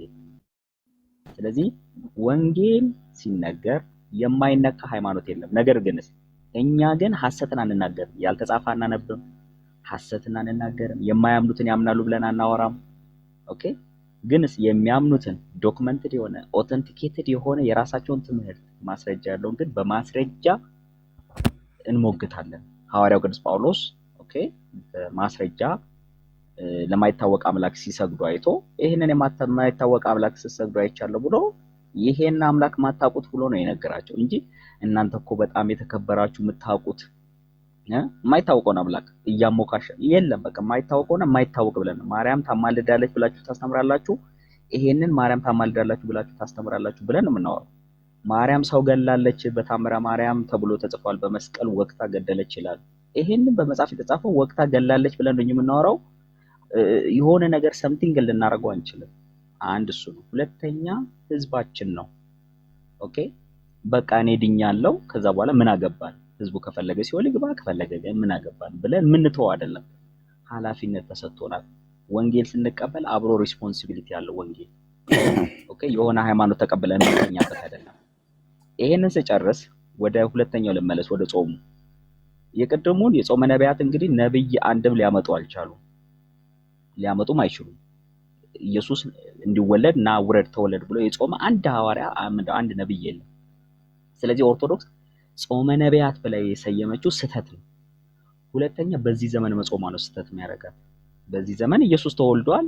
ከመወለድ አልፎ ሞቶ ስለ ኃጢአታችን ዋጋ ከፍሎ በክብር አሁን በአባቱ ቀኝ አለ። ዳግመኛ እንደውም ሊመጣ አሁን እንግዲህ መምጫው ደረሰ። አሁንም እነሱ ጾመ ነቢያት ብሎ ይጾማሉ። ምንድነው የሚሉት ሲባል ሴንስ የማይሰጥ ነገር ማለት ነው። ማስረጃ የሌለው ትምህርት ማለት ነው። ህዝብን ማድከም የሃይማኖት ቀንበር ላይ የመጫን እንጂ ምንም የተለየ ነገር የለውም። እንደው እሺ ለሰውነት ይጠቅማል ምናም ሳይንስ ከሆነ በሳይንስ ንገሩና መጽሐፍ ቅዱስ ጋር ታገናኙት፣ ከነቢያት ጋር ታገናኙት። አትዋሹ። ለምሳሌ አድቬንቲስቶች የሆነ ምግብ ይከለክላሉ። ለምን? ለጤና ጥሩ አይደለም። በቃ አለቀ። እንደዛ ከለክሉ። ልክ እንደ አድቬንቲስት አለቀ። ለጤና ጥሩ አይደለም ብላችሁ ከልክሉ። ቡዲስቶች ምንድነው ህንዶች ስጋ አይበሉ። በቃ ይሄ እኛ አምላክ ነው ምናምን ብሎ ስለሚያምኑ በቃ ስጋ አይበሉ። ልክ እንደዛ ከልክሉ እንጂ ከነቢያቱ ጋር አገናኝታችሁ ግን ከጌታችን ከኢየሱስ ጋር አገናኝታችሁ ግን መናገር ሐሰተኛ ትምህርት ነው። ሁለተኛው ወደ 40 ቀን ጾም ስንመጣ፣ ወደ ሁዳዴው ጾም ስንመጣ ሌላኛ የህርቃልን ጾም የንጉስ በመስቀል ጦርነት የተዋጋ ለሱ የተጾመውን እሱ ጾሙን አብሮ የጾሙትን የጌታችን የኢየሱስ ክርስቶስ ጾም ጋር አንድ ጋር ቀላቅሎ መጾም። ሁለተኛ ጌታችን ኢየሱስ ክርስቶስ መጀመሪያ እኔ 40 ቀን ጾም ያለው እናንተ 40 ቀን ጾሙ የሚል ትምህርትም አላስተማረም ሲጀመር። ሁለተኛ አላቆራረጥም። ቅድም በጣም ጥሩ ፖይንት አንስታል ኤርሚ። ኮንቲኒየስሊ ነው የጾመው። እያረፈ መሀል የሆነ ቅዳሜና እሑድ እየበላ አይደለም የጾመው። እነሱ ግን ቅዳሜና እሑድ ይበላሉ። ኦኬ። ከዛ ሰኞ ደግሞ መልሶ ይነሳሉ፣ እስከ ዓርብ ይቀጥላሉ። ሰዓቱም ከዚህ እስከዚህ ጾሙ የሚልም ትእዛዝም የለም እንደሱ አይነት ትእዛዝ። ኦርቶዶክስ የሰውን ጨምራ ህማማቱ ለማሰብ ነው ብላ እንደገና ሌላ አንድ ሳምንት ጨምራ 15 አድርጋ 55 አድርጋው የጌታችን ጾም እኛ ጌታን ነው የምንመስለው ኢየሱስን ነው የምንመስለው ብላ ሐሰተኛ ትምህርት። አንደኛ ኢየሱስን የማይመስል ጾም ስትጾም ሁሉ ጊዜ ስጋ መብላት፣ ጥሬ መጠንትን ቅቤ ያለው ነገር ወይ ደግሞ ወተት ተዋጽኦችን መጠቀም እንደ ኃጢአት እንደ ርኩሰት ቄደር የሚያስጠምቅ አድርጋ የሰራቸው ኦርቶዶክስ። ሐዋርያቱ አላስተማሩ። ኦኬ። ነቢያቱ አላስተማሩ። እነ ዳንኤል የሚጠቀሰው ዳዊት ነው የሚጠቀሰው። እግዚአብሔር ዳዊትን ቅቤ አትብላ የሚል ትእዛዝ አልሰጠውም። የለም ራሱ ነው የከለከለው። ዳንኤልም እና ህፃናቱ ማለት ወጣቶቹ እነ ሚሳኤልም እና አብድናጎ ለጣዖት የተሰዋ ስጋ አንበላም፣ ጥራጥሬ ስጡን እስቲ ወዛችን ከነሱ ይነስ። ውርርድ ነው በቃ እንጂ እንጹም በቃ ከዚህ በኋላ ቅቤና ስጋ ነገር አንበላም፣ ስጋ አንበላም የሚል ትምህርት አይደለም። ሁለተኛ ምክንያት የላቸውም ኦርቶዶክሶች ለመጾም። በየአመቱ የሚደገም እንደ ጌታ በከንቱ አትድገሙ ብሏል። እንግዲህ ጸሎትም ምንም ነገር ኦኬ። እነሱ የዛሬ አመት አሁን ጾመዋል፣ ስጋ በልተው ጀመሩ፣ ስጋ በልተው ፈቱ። አሁንም አመቱ ይመጣል፣ ስጋ በልተው ይጀምራሉ የመያዣ፣ ከዛ ስጋ በመብላት ይጠናቀቃል። ኦኬ። ምክንያት የለውም፣ ኮዝ የለውም። አስቴር ለምሳሌ ብንወስድ ኤግዛምፕል እና አስቴር ሲጾሙ እነ ነነዌ ሲጾሙ ጌታችን ኢየሱስ ክርስቶስ ሲጾም ምክንያት አላቸው። ጌታችን ኢየሱስ ክርስቶስ ለአገልግሎት ኦኬ ከተጠመቀ በኋላ ለአገልግሎት የሚወጣበት ነው። ስለዚህ በመንፈስ ቅዱስ ኃይል ኦኬ አገልግሎቱን የሚጀምርበትን መንገድ ነው እያስኬደ ነበር ወይ ደግሞ የጾመው። ኦኬ ምክንያት አለው። ሲወጣም ሰይጣንን ድል አድርጎ ኦኬ አሸንፎ ከዛ በኋላ እያሸነፈ ቀጠለ ማለት ነው። አስቴርን ብንወስድ ከመጣባቸው የአይሁድ ሞት ለማምለጥ ምክንያት አላቸው። በአይሁድ በ120 ሀገር ሊገደል ያሉ አይሁዶች እነሱ ለማስመለጥ እግዚአብሔር ያድናቸው ዘንድ ወደ እግዚአብሔር የሚጾሙ። ከዛስ ውጤቱ እግዚአብሔር ሰማቸው፣ ከሞት አመለጡ። ሐማ ተሰቀለ፣ አይሁዳውያን ነፃ ወጡ፣ ከሞት አመለጡ። ስለዚህ there is a cause and result ማለት ነው። ኮዝ አለ፣ ምክንያት አለ፣ ከዛ ውጤት አለው። የኦርቶዶክስ ጾም ስጋ በመብላት ውስኪ በመጠጣት ወይን በመጠጣት ይጀመራል። ጠላ በመጠጣት ጠላና አረቄ ጾም የለውም ባይዘው እንድታውቁ። በኦርቶዶክስ ወተት ነው ጾም ያለው ወይ ደግሞ ስጋ ነው ጾም ያለው። ጫት ጾም የለውም ቅጠል ስለሆነ። ወተት ደግሞ ወይ እንቁላል ደግሞ ፕሮቲን እና የሆነ ነገር ስላለው እሱ እንትን ነው። ስለዚህ ስጋ በመብላት ጀምሮ በስጋ በመብላት የሚጠናቀቅ ጾም እንዲህ አይነት ጾምም የጾመ ሐዋርያት እስቲ ሐዋርያት 40 ቀን የጾሙበት ሊያሳዩን ይችላል። ሁዳዴን የጾሙበት እስቲ 40 ቀን የሚያሳየን አለ? ከመጽሐፍ ቅዱስ አሳዩ።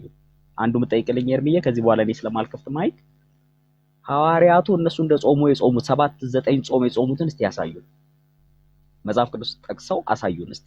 ምሳሌያችን እንግዲህ በሐዋርያትና በነቢያት ላይ ተመሰረተናል ካሉ እስቲ ሐዋርያቱ ጌታችን እኮ 40 ቀን ጾሟልና ብለው እስቲ 40 ቀን የጾሙበትን ራሱ ያሳዩ። እሱን ከሰጡን ራሱ እኮ ትልቅ ነገር እኮ ነው። ስለዚህ ኦርቶዶክስ በማናለብኝነት ራሷ እንደፈለገች ስልጣነ ጴጥሮስ አለኝ የሚል አጉል ትምክህት ወይ ደግሞ ምንም የማይገናኝ ጥቅስ ጠቅሶ ለራሳቸው ህዝብ ላይ ሸክም ከመጫን ውጭ ጾም እንደሚጠቅም አውቀው ምክንያት ኖሮ ቅዱሳን ቤተክርስቲያን በሪዝን ጾመው ከእግዚአብሔር ዘንድ መልስ የሚቀበሉበት ከእግዚአብሔር ፊት ራሳችንን የምናቀርብበት ስጋችንን በማድከም ለመንፈሳችንና ለነፍሳችን ኃይልና ብርታትን በእግዚአብሔር ቃልና በጸሎት ባይዘው እንደምታውቁት ነው። ብዙዎች የሚጾሙት ጥቂቶች ናቸው፣ ግን ምግብ ራሱ የማይበሉት አብዛኛው ምግብ ይበላል። የሚጾመው ምንድነው ሲባል ወተትና ቅቤ አይበላም። ቁርሱን ይበላል፣ ምኑን ይበላል። የተወሰነው ነው ራሱ እስከ 9 ሰዓት ሄዶ ቅዳሴ ያስቀድሶ ምናምን እንደኛ ወጨጌ የነበረ ምናምን። አብዛኛው ግን ጾመኛን የሚለው ምንድነው ስጋና እንትን የማይበላው ሰው ስለማያየው ምናምን አይበላም። ስለዚህ ሐዋርያቱ ከጾሙ ያሳዩ ለማለት ነው። ጨርሻለሁ። ተባረኩ። ቴንክ ዩ ሶል። እሺ ሌላ ቀድም ኤልሳቤጥ ልትናገር ፈልጋ ነበር። ከዛ ወደ ማዶት እንሄዳለን። ብዙ ሰው ስላለ እዛ ምድል ሰጣለን። ኤልሳቤጥ ኤልሲ አለሽ? እሺ ኦኬ። እሺ ማዶት የሚሉት አሉ? መሸርብዬ ሶልንም ሰማሁት። አንዳንዴ የማይከሰስበትን መክሰስም ትንሽ ደስ አይልም።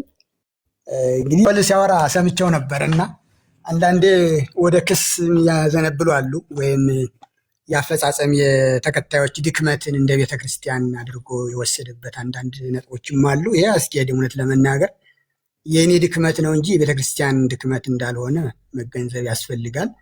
እንግዲህ ጾም ነቢያት ቅድም የጾሙት ዝሮ ለክርስቶስ ለመሲሁ ነው። ጾሙም የነበረው ሲደክሙም የነበረው ይናፍቁም የነበረው የክርስቶስ መወለድ ስለነበረ ጾሙ። ምን አገኙ? ክርስቶስ መረጃ አልሰጡም። እሱን ጨረሰን እኮ። ከነቢያት አንድ ያሳዩኝ ብዬ ስል ከደቂቀ ነቢያትም ከአበይት ነቢያት ነገርኩ እኮ። ለእሱ አይደለማ የጾመው ሙሴ። የጾመበትን ምክንያት ሙሴ እሱን ላሳየት ምክንያት ተቀበለ ጾሙን ተቀበለ የሚለውን እኮ አስረድቻለሁ። ጾሞ ስለመቀበል ሳይሆን ሙሴ 2 ጊዜ ጾሟል። አንደኛው ጾም የጾመበት በዘዳግም መጽሐፍ ምዕራፍ 9 ቁጥር 18 እና 19 ላይ ስለሰራችሁት ኃጢአት ሁሉ ያው ያዩት ነው። ስለሰራችሁት ኃጢአት ሁሉ እርሱንም ለማስቆጣት በእግዚአብሔር ፊት ክፉ የሆነውን ነገር ስላደረጋችሁ እግዚአብሔር ሊያጠፋችሁ ከተቆጣባችሁ ቁጣውና ከመዓቱ የተነሳ ስለፈራሁ እንደ ፊተኛው በእግዚአብሔር ፊት 40 ቀን 40 ሌሊት ወደቅሁ ይላል። ከዛስ እንጀራ አልበላሁም ውሃም አልጠጣሁም፣ እግዚአብሔርም በዚያን ቀን ደግሞ ሰማኝ ይላል። ኦኬ፣ የሰማው ለምን ነበር? ሙሴ የወደቀበት ፐርፐዝ ለምን ነበረ? ቆይ ያድምጡኝ።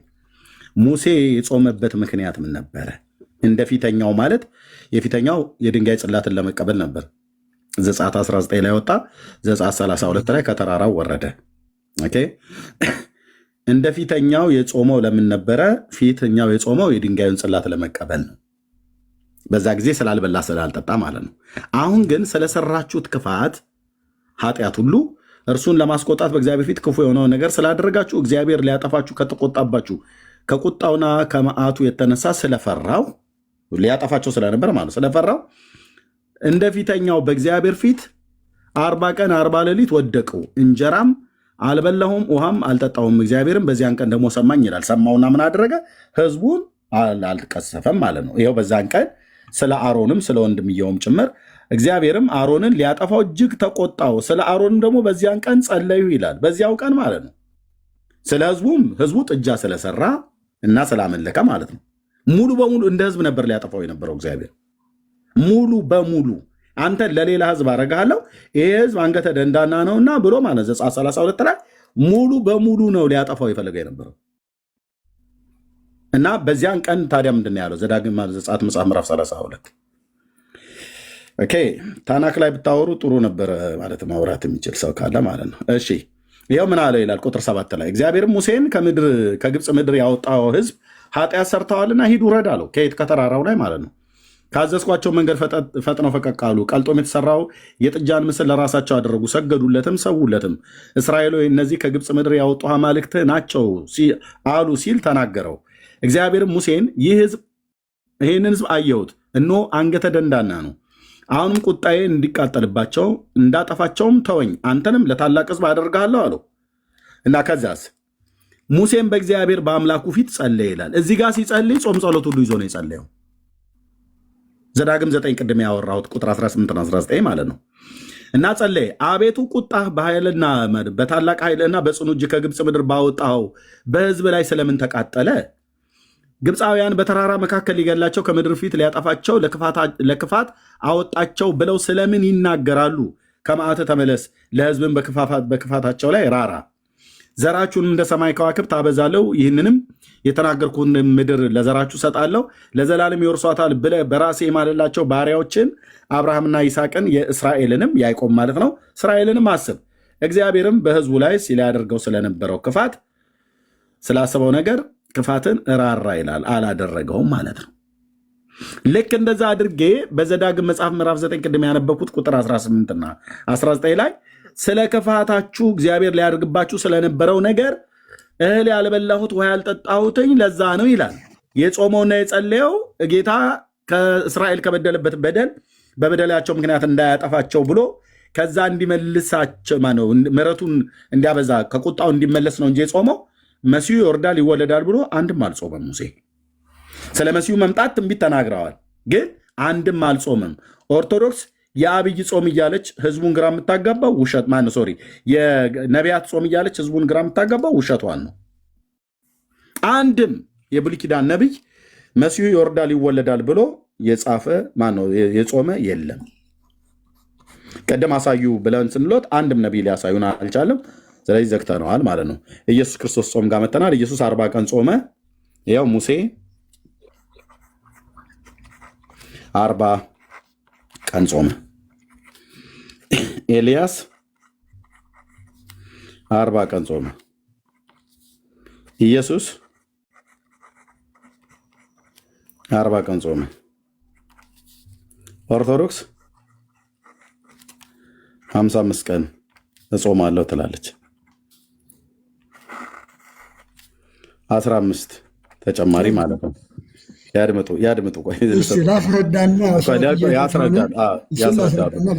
ያስረዳሉ። የሙሴ 40 ቀን ተጽፏል። ዘዳግም 9:18 ጀምሮ ማለት ነው። የኤልያስም ተጽፏል በነገሥት መጽሐፍ ላይ ሁለተኛ ነገሥት። የጌታችንም ማቴዎስ ወንጌል መጽሐፍ ላይ ተጽፏል። የኦርቶዶክስ ግን እሳቸው ሊመልሱ ነው። ስሙ እሺ። እነዚህ አባቶች ሙሴ 40 ቀን፣ ኤልያስ 40 ቀን፣ ኢየሱስ 40 ቀን ጾመዋል። የተጻፈ ነው ሪትን የሆነ። የኦርቶዶክስ ግን 55 ቀን ከሙሴም በልጣ ከኢየሱስም በልጣ ከኤልያስም በልጣ ኦርቶዶክስ 15 ቀን ጾማለች። 15ቱ ቀን ውስጥ ሲፈለግ የአቶ ህርቃል ጾም አለበት። የአቶ ህርቃል ጾም አለበት። ሌላም ብዙ ኮተታ ኮተት ጨምራበታለች ማለት ነው። እና አሁን ይቀጥሉ ማዕዶት።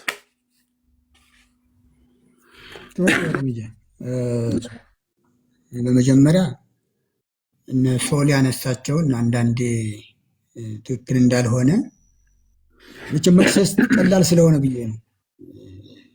አንዳንዴ የማይደረገውንም አድርጎ መናገርም ጥሩ ስለማልሆን ክርስቶስ የጾመው 40 ቀን ነው ብለናል። ይሄ ምንም ያጣላን ነገር የለም።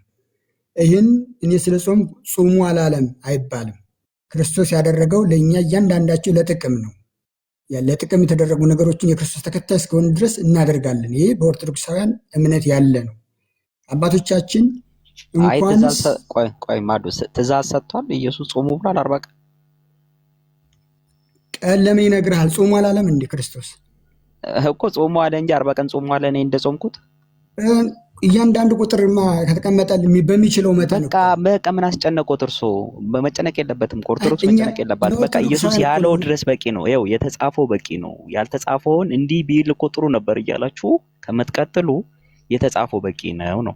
ሁለተኛ ግን በዛው አያይዞ ሐዋርያቱ 40 ቀን ጌታችን እንደዚህ ጾሟና እኛ ስንጾም እኛ ስንጾም ብሎ 40 ቀን ጾመዋል። ክርስቶስ እኮ አምላክ ነው። የኔ ጌታ ከክርስቶስ ከአምላክ ጋር ልተኛ ወደ ክርክር እንዳይሆን ነው እኔ ማስረዳት ያለብኝ። አይሄድም። አንድ አስቱ ልተኛ ስለሆነ ከዛ እርሶ ይቀጥላሉ። አስቱ ልተኛ ስለሆነ መቀጠል ትችላለሽ። ጥሩ ውይይት ነው እያደረጋችሁ ያላችሁት። ጋሽ ማዶት ወይም ቄስ ማዶት እነ ኤርሚ ያሉትን ከሰሙና ቀጥተኛ መልስ መስጠት ከፈለጉ እውነት ነው ጌታ 40 ቀን የጾመው ምሳሌ አድርገን እኛ 50 ቀን 60 ቀን 100 ቀን ብንጾም ችግር የለም። ግን እንደተጻፈው እንደ ቃሉ ነው ወይ የምንኖረው ነው እያሉ ያሉት እና ለዚህ መልስ ቀጥታ አይ እንደተጻፈው አይደለም ግን ያንተ ምሳሌ ተወስደን ነው እያረግን ያለነው ከሆነ ክርክሩ ያልቃል። ከዛ ደግሞ ቀጥሎ ከቃሉ አትለፍ ይላል አይደለ? ከተጻፈው አትለፍ ስለሚል እንደ እግዚአብሔር ቃል ነገሮችን የምናደርጋቸው ከሆነ ለህይወታችን መለወጥ ይረዳናል። ሁላችንም ክርስቶስን ለመምሰል ነው። ክርስቶስ 40 ቀን ሳይበላና ሳይጠጣ የጾመው ፍጹም ሰው ፍጹም አምላክ ነበር። መቼም ሰው የሆነው ክርስቶስ ነው የጾመው፣ በዲያብሎስም የተፈተነው በጾም ሰዓት። ስለዚህ እኔን ምሰሉ ያለው ይሄንንም ጭምር ነው። ካደረግነው እና የእውነት እሱን ለመምሰል ከሆነ የምንሄደው በዛ ኤክሰለንስ ልክ መሄድ አለብን።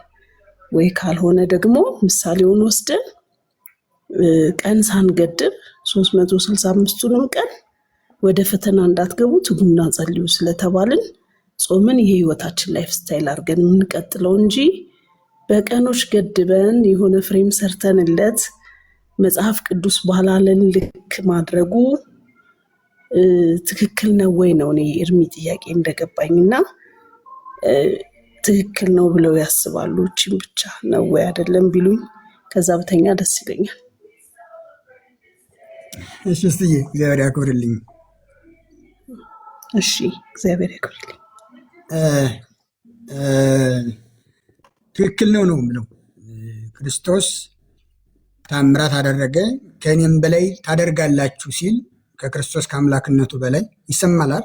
ይቅርታ ይሰማል ማለት ይሰማል። ከእኔም በላይ ታደርጋላችሁ ሲል የእሱ ያመኑት ከእሱም በላይ እንደሚያደርጉ ነው ማለት። ክርስቶስ የቆየው 33 ዓመት ከ3 ወር ነው። ከእኔ በላይ ትቆያላችሁ ማለቱ ግን እስከ 50 ዓመት ብትቆዩ ከእኔም በላይ ታምራት ትሰራላችሁ ሲላቸው እንጂ በአምላክነቱ ይበልጡኛል ማለቱ አይደለም። ጾምም ቢሆን ክርስቶስ 40 ቀን ጾመልን። ለምንድን ነው? ምሳሌ አለው። ያለ ምሳሌ ክርስቶስ አልጾመውም። ያለ ምሳሌ ያልጾመውን ጾም 40 ቀኑ እንዳለ ነው፣ ግን ተጨማሪ ነው። ትሩፋት ወይም ይሄ ጸጋ እንዲጨመርልን ለምሳሌ የመጨረሻው ሳምንት ሕማማት ነው ብለናል። ሕማማትን ትንሣኤን ዝም ብለን ከምናከብር ሕማማቱን የምናስብበት ተጨማሪ ቀናት ይጨመሩ ብለው አባቶቻችን የቤተ ክርስቲያን ሊቃውንት ደንግገውልን ስርዓት ቀኑን ሰርተው እንኳን ጾም ስግደት ተጨምሮበት የዛን ጊዜ በዘወትር የማይደረጉ ነገሮች ለምሳሌ ቅዳሴ አይቀደስም፣ ሌላም አይደረግም። በዓላት እንኳ ቢኖሩ ስግደት ይሰግዳል ሁልጊዜም ማለት ነው። እስከ ዓርብ 12 ሰዓት ወይም 1 ሰዓት ድረስ ያለው ተጨምሮ ነው። ጾም ስለሆነ ከመብላት መጾም ይሻላል እንጂ መብላት ይሻላል ወይ? እንደ ነውርስ ይታያል ወይ? ይሄ ደግሞ የቤተክርስቲያን የራሷ ሕግ ስለሆነ ወይም ቀኖና ስለሆነ ያስነቅፋታል ወይ? ከቤተክርስቲያን ከቃል ጨመረሽ ይባላል ወይ? ለምሳሌ ቅድም ያነሳሁት ምሳሌ ነው። ከኔ በላይ ትጨምራላችሁ ወይም ከኔ በላይ ታምራት ታደርጋላችሁ ሲል ክርስቶስ ከዚያ በላይ ብናደርግስ? ክርስቶስ የሰጠን ይሄን ነው። ለምሳሌ ጾሙ አለን በማቴዎስ 6 ጾሙ ስትጾም እንዲህ እንዲያርግ አለ። ግን ከምን የሚለውን ደግሞ አባቶቻችን ነው የሰሩልን።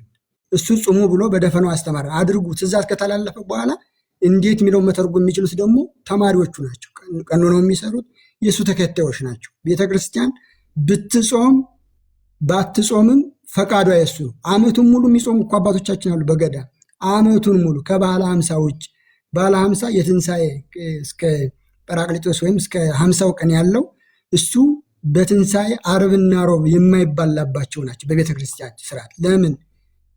ከትንሣኤ በኋላ ድካም የለም፣ መስገድ የለም፣ መጾም የለም። ምክንያቱም ያኔ የመንግስት ሰማያት ወይም የኋለኛው ከምጽአት በኋላ ያለውን ስለሚታሰብ አንጾምባቸውም።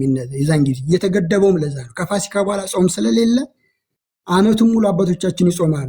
እኛስ እንደ አቅማችን ጸጋ ወይም እድገት ስለሆነ በጸጋው እያደግን ስለምንሄድ እንደ አቅሙ ነው። የ3 ቀን አለኝ ነው የጾም አባታችን ምንድነው ማዕዶት ማለቴ ከጌታ ቀደም የጠቀሱት ዮሐንስ ወንጌል ምዕራፍ 14 ከኔ በላይ ታረጋላችሁ ያለው ከጌታ የተሻለ ተአምር የሚያደርግ ሰው አለ ማለቱ ነው ወይስ ከእንደገና ደግሞ ጾም 55 ቀን ያረጋችሁት ከኢየሱስ የተሻለ መጾማችሁ ነው? በዛ ጥቅስ መሰረት ታካችሁ አይደለም።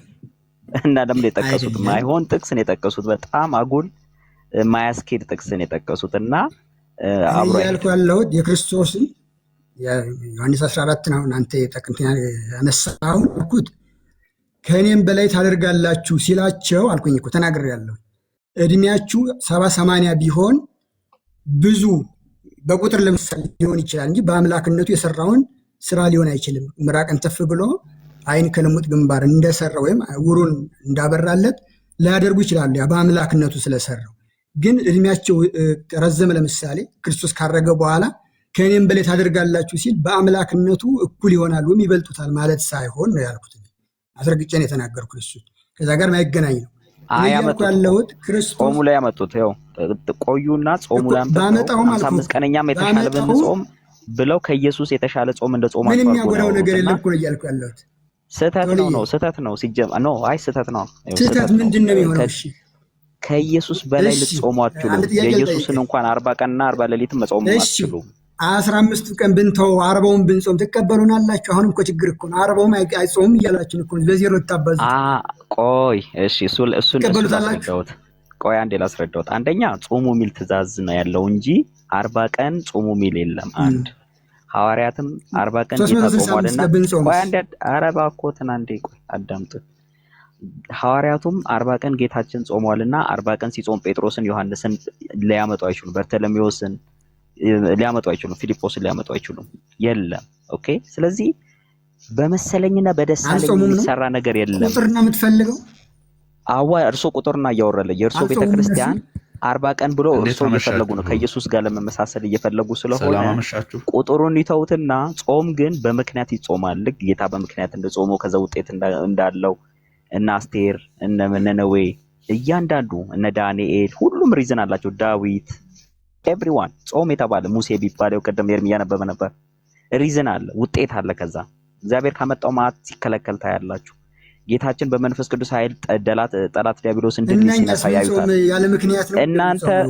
እናንተ ምክንያት የላችሁም። በየአመቱ የሚደገም ነው። በየአመቱ ይደገማል። በምን አወቅ? ድግምት ነው። ድግግሙ ኦኬ። እሺ እንግዳ መጥቷል ይመስለኛል። ማዶ አሁን እንግዳ መጥቷል። አይ ቲንክ ኔሉታ ኖ አይ እንዳየን የሚባለው ኦርቶዶክሳዊ ወንድም ነው። ምናልባት ሊያግዞት ይመስለኛል። ሰላም ናችሁ እያለ ሰላምታ እየሰጠ ነበር ከስሮት ያለው። እሺ እንዴት አመሻችሁ? እግዚአብሔር ይመስገን። ሰላም አመሻችሁ። ሰላም ክርስቶስ ለሁላችን ይሁን። እንዴት ናችሁ? ሰላም ለዚህ ቤት። ደህና ነን እግዚአብሔር ይመስገን። ከየት ቤተ እምነት ነው ወንድማችን? መምህር ማይዶት ቃልዮት ያሰማልን፣ በእድሜ በጸጋ ይጠብቅልን። በእውነት ግን አንድ ነገር ልናገር ነው የገባው እኔ ግን ቢሆንም አንድ እምነት ሲኖር ቤተ እምነትን አልነገርከንም። ያው አርማያ ያሳያል እኮ ኦርቶዶክስ ነኝ ለሚሰሙ ሰዎች ብዙ አርማው አይደለም። አርማው በባለፈው አርሲ ውስጥ ስላለቁ ወገኖች ብዙ የወንጌል አማኞች ኢቭን ሙስሊሞች ሁሉ ጭምር ሎጎውን ለጥፈውታልና መናገሩ ጥሩ ነው። ማለት ከየት ቤተ እምነት እንደሆን ለማወቅ ነው። እሺ ቴንክ ወንድማችን ቀጥል። እሺ እኔ ኦርቶዶክስ ተዋሕዶ አማኝ ነኝ። እሺ ከእሳቸው በላይ ልናገር ሆኜ አይደለም። የእሳቸው አስተምሮት በኢትዮጵያ ኦርቶዶክስ መምህር እንደሆኑ የመጽሐፍት መምህር እንደሆኑ እረዳለሁኝ። እኔ በዛ መካከል እኔ ምንም አይደለሁም። ግን የእሳቸው አስተምሮ ለኦርቶዶክስ ነው እንጂ ለአማንያን ምንም እንትን ልትቀበሉት ስላልቻላችሁ ብዬ ነው። አንድ እምነት ሲሆን የራሱ የራሱ እምነት ቀኖና፣ ትውፊት፣ ዶግማ አለው። ለምንድን ነው የማንቀበለው? መጽሐፍ ቅዱሳዊ አይደለ የኦርቶዶክስ ትምህርት? ቆይ ግድ የለህም፣ አስተምሮ የተለያየ ነው። ቆይ መጽሐፍ ቅዱሳዊ ነው አይደለም? ኢየሱስና አዳምጠኝ ልናገር። እናንተ የምትሰብኩት ኢየሱስ ክርስቶስና ኦርቶዶክስ ተዋሕዶ የምትሰብከው ኢየሱስ ክርስቶስ የሰማይና የምድር ያክል ልዩነት አለው። አንደኛ ይሄ ነው። ሁለተኛው በስርዓት ላይ ነው እየተነጋገራችሁ ያላችሁት። እንድንጾም ያው ኢየሱስ ክርስቶስ ተናግሯል።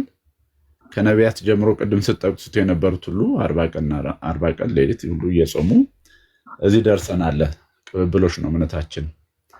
ስለዚህ እሱ ደግሞ እንዲህ አይነቱ በጾምና በጸሎት ካልሆነ አይወጣም እያለ ተናግሯል። እሱም ጾሙ አሳይቶናል። መጾም ያለበት አምላክ ሆኖ አይደለም እንደተናገረው። ጾሙ ላይ ተው። አሁን አንተ ጾም ላይ እየተነጋገርን አይደል? አድምጠኝ ቆይ አይደለም ቆይ እንጂ ምንድን ነው የምንነጋገርበትን ስትነጋገሩበት የነበረው ነው። አድምጠኝ ብዬ ስልህ አውራ ማለት አይደለም ብራዘር። ኦኬ ታወራለህ። ምንድን ነው ያልከው? እሳቸው ስለ አጽዋማትን የተናገሩት እንጂ ከኛ ጋር መጽሐፍ ቅዱሳዊ የሆነ መሰረትን ጠቅሰው ማለት ነው። ስለዚህ ኢአማንያን ስለሆናችሁ እናንተ አይገባችሁም። ምክንያቱም ማለት ሲጀምር ጅምሩኑ ላይ ጾሙ ላይ ማውራት ሳይሆን መምህር ማዕዶት እንደተናገሩት ጾሙ ላይ ሳይሆን ማውራት ያለብን ነገረ ክርስቶስ ላይ ራሱ ስናወራ እናንተና እኛ የምንሰብከው ክርስቶስ የሰማይና የምድር ያህል ርቀት አለው አልክ። የምድር ያህል ርቀት ነው። ስለዚህ የሰማይና የምድር ርቀት ያለውን ኢየሱስም በነጥብ ታሳየናለህ። ኦርቶዶክስ የምሰብከውና እኛ የምንሰብከው ልዩነቱን አሳየን። አንተ አጽዋሙ ላይ አይደለም መናገር ያለብህ። ምክንያቱም ዋናው ላይ ራሱ የሰማይና የምድር ርቀት አለው ማለት ይሄ ማለት ምን ማለት ነው? ሁለት አይነት ኢየሱስ ነው የምንሰብከው እያልክ ነው ይመስለኛል ባልሳሳት። አዎ። ስለዚህ የኦርቶዶክስ ስሙን በመጥራት ብቻ መክበር የለም እኮ እውነት ሲጠሩት መክበር የለም። አንተ ነው የምታወራው ወንድሜ እንድዬ። የኦርቶዶክሱን ኢየሱስ በነጥብ ንገረን። 3 ነጥቦችን ከፈለክ ንገረን፣ ወይ 4 5 ነጥብም ከፈለክ ንገረን።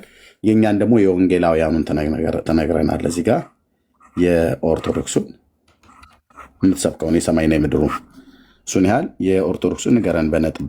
እናንተ የምትሰብኩት ኢየሱስ እና እኛ የምንሰብከው ኢየሱስ ቢያንስ 5። ከዛ የወንጌላውያኑ እኛ ደግሞ የምንሰብከውን ኢየሱስን ትነግረናለን። በቃ ልዩነቱን ካሳየህን ራሱ አንድ ፈውስ አደረክ ማለት ነው። እዚህ ላለ 900 ከበስተኋላም ወደ ስንት ሺህ ህዝብ እየሰማ ስለሆነ ማለት ነው። ይሄንን ንገረን ኢየሱስን ማለት ነው። የእናንተና የእኛ ብለሃል። ኢየሱስ የሰማይና የምድር ርቀት ነው ያለው ብለኸኛል። በል አሁን ንገረን፣ የእናንተን ንገረን። ከዛ ደግሞ የእኛን ስትነግረን ልዩነቱ ፍንትው ብሎ ለህዝብ ይታያል። ጋሄድ እየጻፍኩ ነው። የእናንተ ምንድን ነው ብላችሁ የምትሉት? ኢየሱስ ማን ነው? ምን ብዬ ልንገርህ? ታውቀዋለህ እኮ አላውቀውም። ታውቀዋለህ የሚባል ነገር ሰፊ ነው። አንተ ነው የምታውቀው። 5 ነጥቦች የኦርቶዶክስ ኢየሱስ የምትሰብከው 5 ነጥቦችን ይኸው እኛ ኢየሱስ ክርስቶስ የምንሰብከው ይኸው በዚህ ስትለኝ እጽፋለሁ። አሁን እኮ አንተ ስለ ኢየሱስ ክርስቶስ ላስተምርህ አይደለም እኮ የመጣው። ብራዘርዬ ወንድሜ የመጣው ተናገር እውነቱን የሚባል ፔጅ ላይ ነው። አንተ የምትለው ልንገርህ፣ ስለኛ ሰፊ ነው ከጥንት ጀምሮ። የእናንተን ንገረኝና ከዛ የእኛንም ተነግራለህ። የሁለታችንንም ልዩነት አመላክተህ የአንተ ልንገርህ። ከእኛ ዛሬ ልትማር አይደለም አንተ የአንተ ልንገርህ። የአንተ ራሱ ኢየሱስ ክርስቶስን ፍጡር አድርጋችሁ ነው የምታስቡት። አማላይ ትሉታላችሁ። አንድ ፍጡር አማላይ ስለምንለው ማለት ነው። ታዲያ 2 ሀፍት ነው የእኛ የጴንጤዎቹ ኢየሱስ አንደኛው ትልቁ ዋናው በቃ አማላጅ ነው። ሌላው ብዙ አለ። ንገረኝ 5 ነጥቦች ልነግርህ አልችልም። 5 ነጥቦች ንገረን። 5 ነጥቦች ፍጡር ብለህ ትሉታላችሁ። አማላይ ስለምትሉት ፍጡር ትላላችሁ ብለናል። ጥሩ ነው። ያየህ እዚህ ያለ ጴንጤ እያንዳንዱ ተስፋ ቆርጦ ይወጣል ወይ አምኖ ወደ ኦርቶዶክስ ይመለሳል ማለት ነው። በለው ቀጥል፣ እኔም ጨምሮ ማለት ነው። ሌላ ምን እንለዋለን? ሀፍት ነው። ጥምቀቱን እሱም ትክዳላችሁ። ስለ ኢየሱስ ክርስቶስ ጥምቀት ትክዳላችሁ። ራሱ ኢየሱስ መጠመቁን ነው ትጥሱታላችሁ። ለምሳሌ ማርቆስ 16:16 ያለውን ሁሉ ትጥላላችሁ፣ ትሽራላችሁ። ኦኬ ማርቆስ 16:16 ትሽራላችሁ። ኦኬ ቴንክ ዩ ኤርሚኤሊና ያስገባችሁ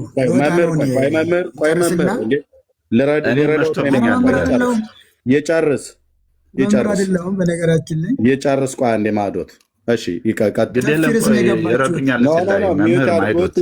ማዶት ሚዩት ያርጉት ይጨርስ። የእኛንና የኦርቶዶክሱን ኢየሱስ እያሳየን ነው። እሺ ጥምቀቱን ማርቆስ 16 ላይ ያለውን ትሽራላችኋል። ሌላስ የጴንጤ ጥፋቱ ምንድን ነው? ሁለተኛ ስለ ስጋው ደግሞ ምንድነው የተናገረውን? አንደኛ ዮሐንስ 6:56 ላይ ያለውን 6:56 ነው መምህር እዚህ ላይ ምን ሆነ? ምን እንለዋለን?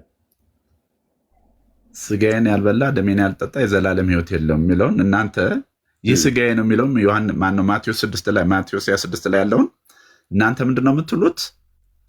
መታሰቢያ ነው ትሉታላችሁ። እሱ ግን ይሄ ስጋዬ ነው ይላል። ስለዚህ በዚህም ክዳችሁታል። ቃሉን እንጠብቃለን ትላላችሁ፣ የተጻፈውን እንጠብቃለን ትላላችሁ፣ የተጻፈውን አትጠብቁም። ምክንያቱም ይህ ስጋዬ ነው፣ ይህ ስለ እናንተ የሚፈሰው እውነተኛ ደሜ ነው ያለውን እናንተ መታሰቢያ ብቻ ነው ብላችሁ የምትሉት። ጥሩ እሺ። 4 ስለዚህ በዚህ ኢየሱስ ክርስቶስን እየሰበካችሁት አይደለም ማለት ነው። እሺ አራተኛው ጥፋታችን ይሄ ሁሉ ጉዳችን ወጥቷል ማለት ነው። እሺ ከዛ መልሱን በኋላ ትሰማዋለህ። አራተኛው የጴንጤው ኢየሱስ ልዩነቱ ማለት ነው ከእናንተ በቃ ካልከኝ አቆመዋለሁ፣ ችግር የለውም። መጽሐፍ ቅዱስ ላይ ያለውን እንቀበላለን ትላላችሁ፣ የተጻፈውን ግን እንደዚህ ትክዱታላችሁ ማለት ነው። ኦኬ መጽሐፍ ቅዱስ ላይ በጣም እኮ ነው የሚገርመው። መጽሐፍ ቅዱስ ላይ ያለውን እንቀበላለን ትላላችሁ፣ ግን ትክዳላችሁ። በጣም እኮ ገራሚ ነገር ነው። እያሾፍክ ነው እኮ ያለው። አሁን አንተ እየተመጻደቅ ስማ ብራዘር፣ ልንገርህ አካሄድህን እያየሁት ነው ወንድሜ። አንተ መለኮት አይደለህም። ልብ ብለህ ስማኝ። እኔን የሚዩት ያደረግኩህ አንተ አይደለህም አካሄድን የምታየው። 1000 ሰው አስቀምጬ ከበስተኋላ 5000 እና 8000 ሰው እየሰማህ አንተ አይደለም አካሄድን የምትመዝነው። ነጥብ ለመያዝ ብለህ አሁን አንተ እየተመጻደቅ ነው። ነጥብ ለመያዝ ነው እንደዚህ የምትሆነው። በእውነት ላይ በትክክል ለምን አትወራም? የጴንጤዎቹን ስህተት 5ኛውን ንገረኝ ወንድሜ፣ 5ኛውን ንገረኝ እና ከዛ መምህር ማይዶት ይሰሙኛል?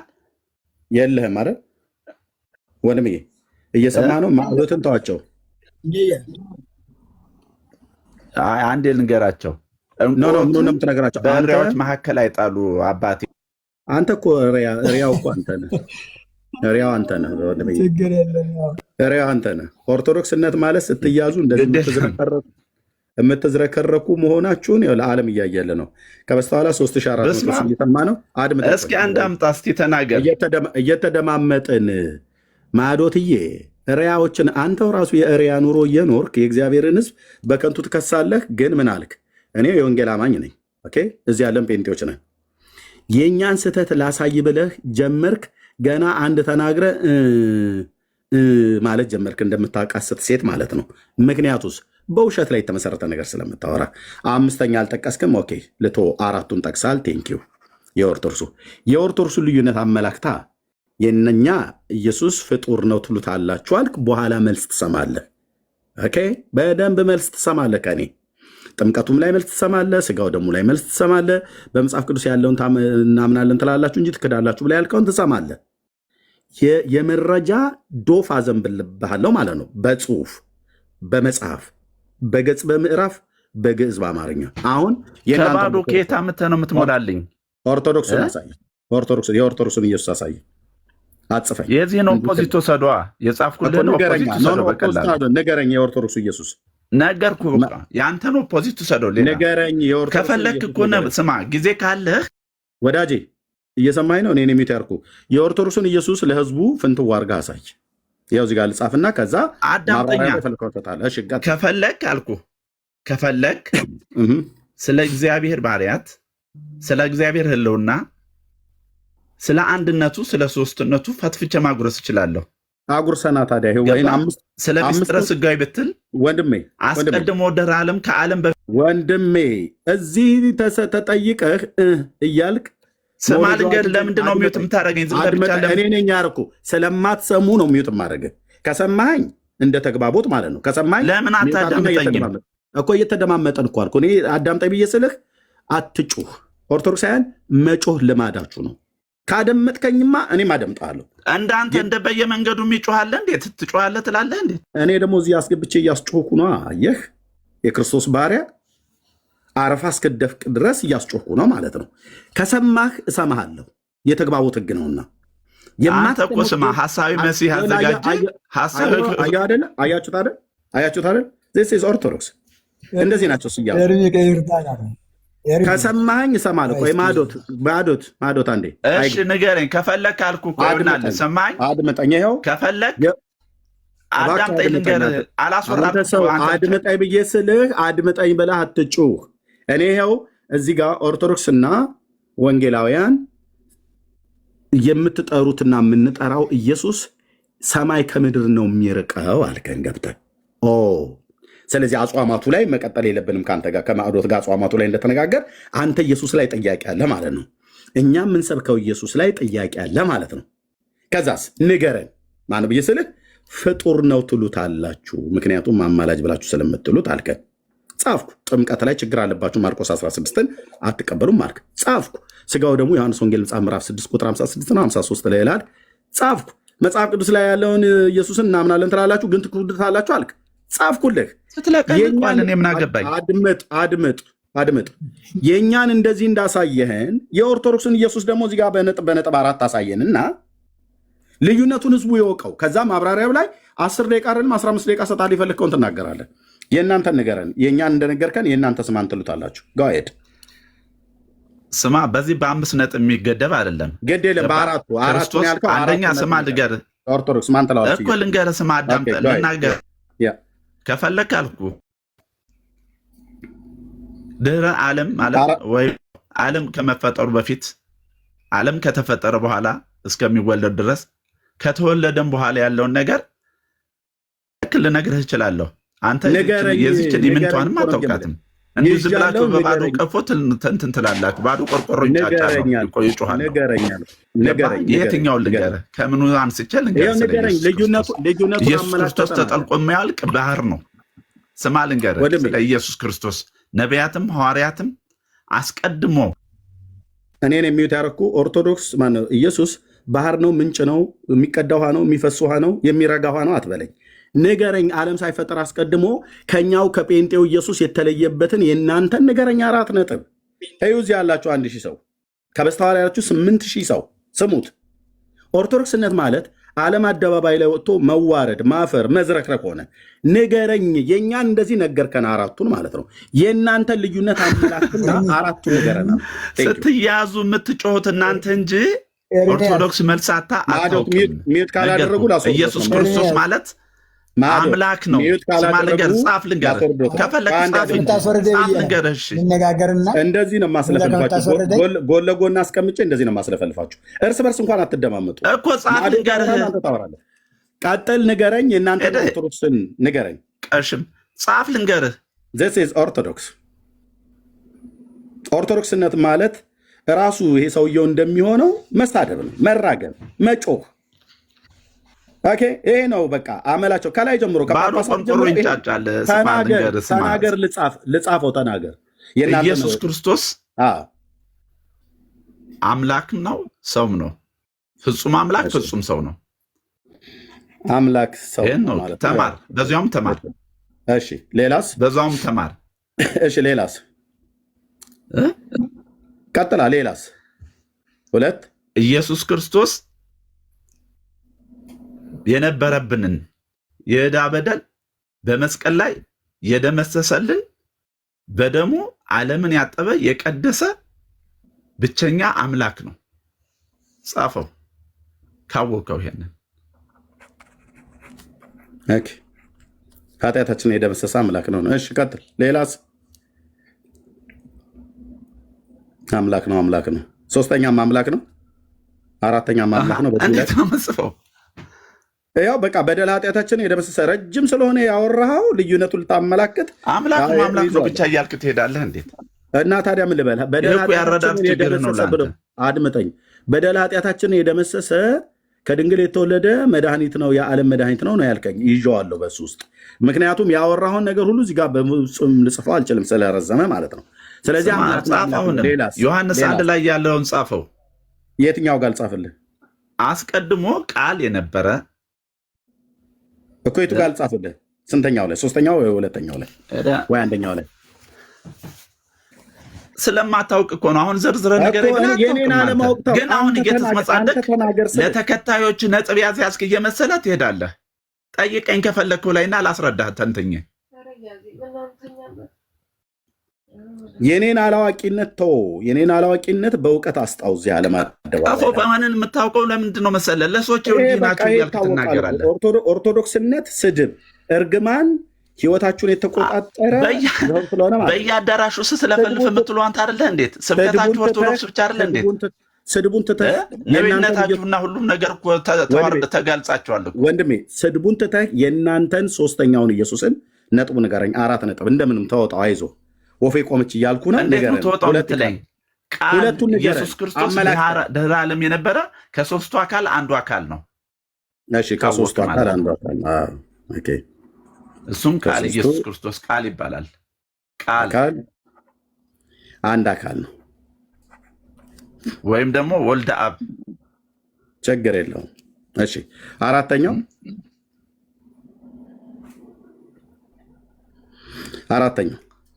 አይ አይበቃህም እንዴ? ይሄ በቂ አይደለም? እንዴት እዚህ 4 ስለጠቀስክ ብዬ ነው። ከበቃ ካለቀብህ ምን ታደርገው ትችላለህ ብራዘርዬ።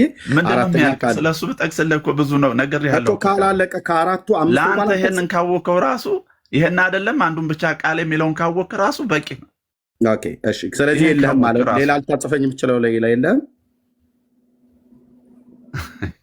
ይበቃሃል አባቴ። ግን እሺ ይበቃል፣ ይበቃል። ኦርቶዶክስ ሆኖ ብቻ ዓመት ያስወስዳል ለመማር። ይሄን ለማወቅ ኦርቶዶክስ ሆኖ ስለ ኢየሱስ 3 ደቂቃ እንኳን ለመናገር ትንፋሽ የላችሁም። እሺ ኦኬ። አሁን ጥያቄው መልሼ የምጠይቅህ ኢየሱስ ፍጹም አምላክ ፍጹም ሰው ነው አልከኝ።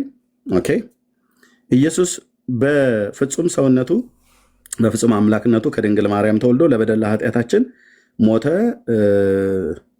የኃጢአት ዕዳችንንም ከፈለ ብለህ አልከኝ እዚህ ጋር እና ከሶስቱ አካል አንዱ አካል ነው ብለህ አልከኝ። ይሄን ሶስቱንም ሐሳብ እኛ ወንጌላውያን እናምናዋለን ወይስ አናምነውም?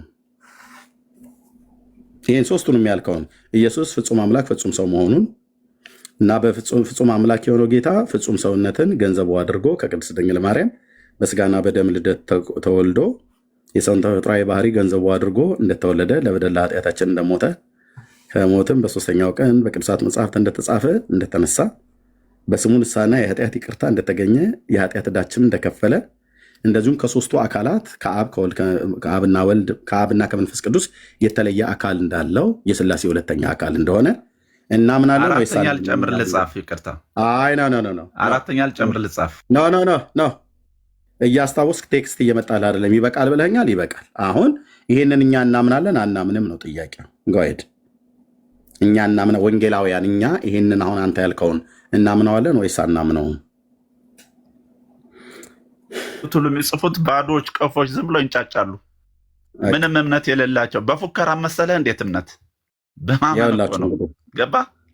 ቆንጅዬ በፉከራና በመንጫጫት አይደለም የሚጽፉትን ነገር ያቸው። ቆንጅዬ የኦርቶዶክስ ቀፎ ነኝ እያለ ስለ ቀፎነቱ እየተናገረ ነው። ይሄ ቀፎ ማለት ነው። ተናገር ብዬ ስለው ታች ኮሜንት ያነባል። ኦኬ ቀፎ እንየው። አንተው ራሱ ቀፎ ሆነ ሳለህ የምትናገረው አልቆብህ ይበቃል ብለኸኝ ስታበቃ የሚቆረጥ ጠፋ እኮ ከቀፎ ጉዳት ሁሉ እኮ የነቢያቶች የምናችሁ ሁሉ ሚዩት አድርግ። ናይጄሪያ መተት እያሰራችሁ ናይጄሪያ ጋና ብለህ ብትል ማምለጫ የለም ወንድም አለም መታሃል። ደብተራ ውላጅ አሁን ተይዛል ማለት አድመጠኝ። አሁን አድመጠኝ። የተደማመጠን እናወራሽ ለአንተ ላልተማርከው ለባዶ ግድ የለም። የተማረ ቢመጣ አልፈራም። እኛ ይህንን ሶስቱን ያልከውን ወንጌላውያን እናምናለን አናምንም? ቀፎች ናቸው።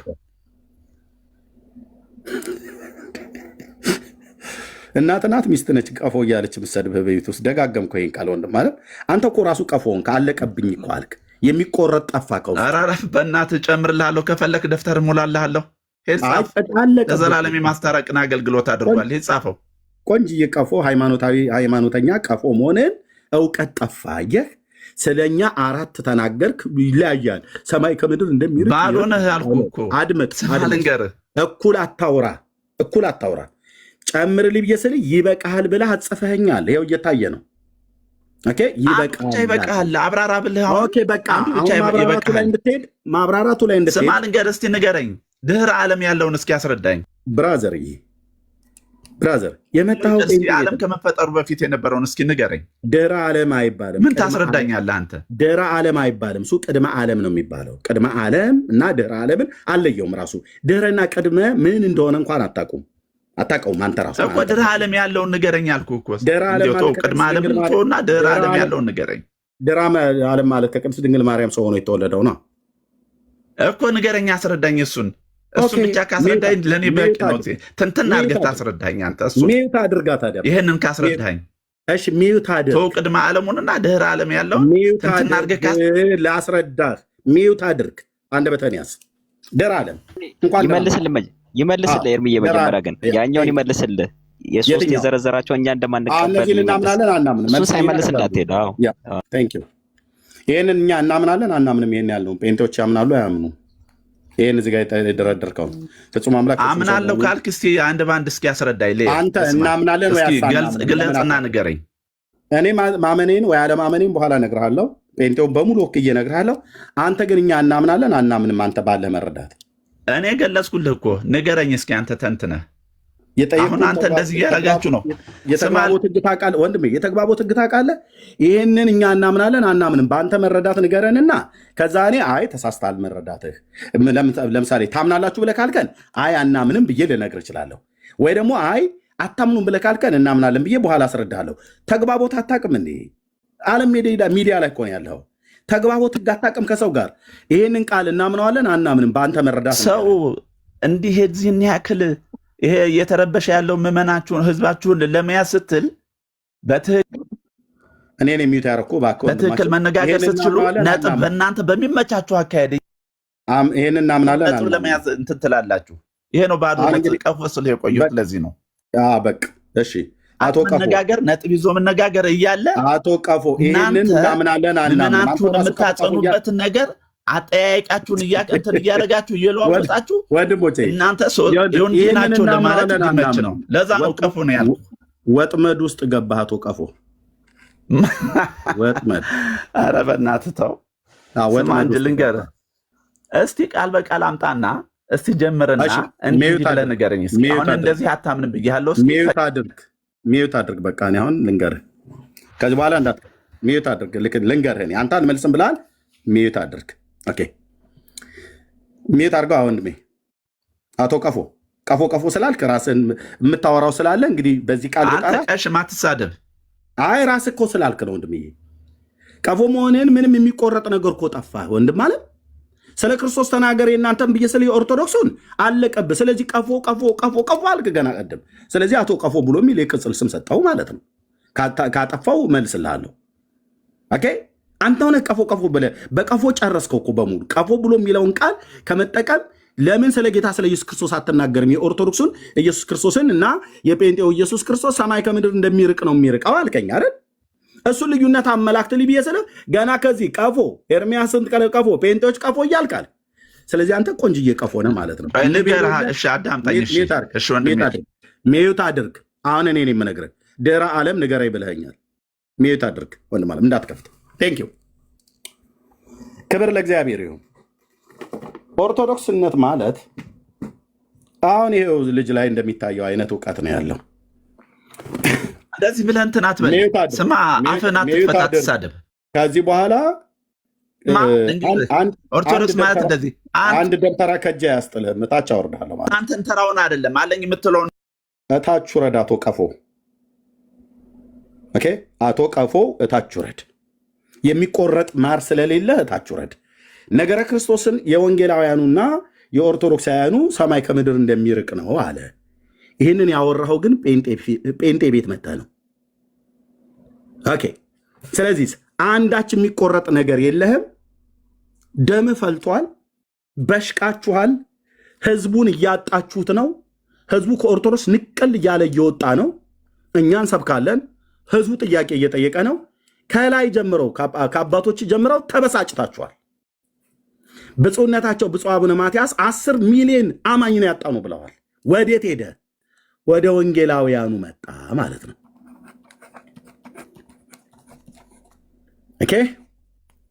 ምን ስለሆነ ወደ ወንጌላውያኑ መጣ? ወንጌላውያኑ ወንጌል ይሰብካል። ወንጌል የትኛው ነው?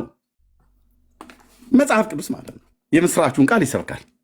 በብሉይ ኪዳንና በአዲስ ኪዳን ቅዱሳት ነቢያትና በቅዱሳት ሐዋርያት የተሰበከ የአብ ልጅ የዳዊት ልጅ ኢየሱስ ዊነትን ከመንፈሳዊነት ለይተን እናሳያለን። በእግዚአብሔር ቃል የእሱን በጎነት እንሰብካለን፣ ቸርነቱን እንሰብካለን፣ አምላክነቱን እንሰብካለን። ቅድመ ዓለም ከአብ የተወለደ ያለ እናት ድህረ ዓለም ከቅድስት ድንግል ማርያም ሰው ሆኖ ለአብርሃምና ለዳዊት ለሁለቱ አባቶች በገባው የተስፋ ቃል መሰረት በዘፍጥረት መጽሐፍ ምዕራፍ 18 ላይ እንደተጻፈው ጌታ በገባለት ቃል መሰረት ማለት ነው።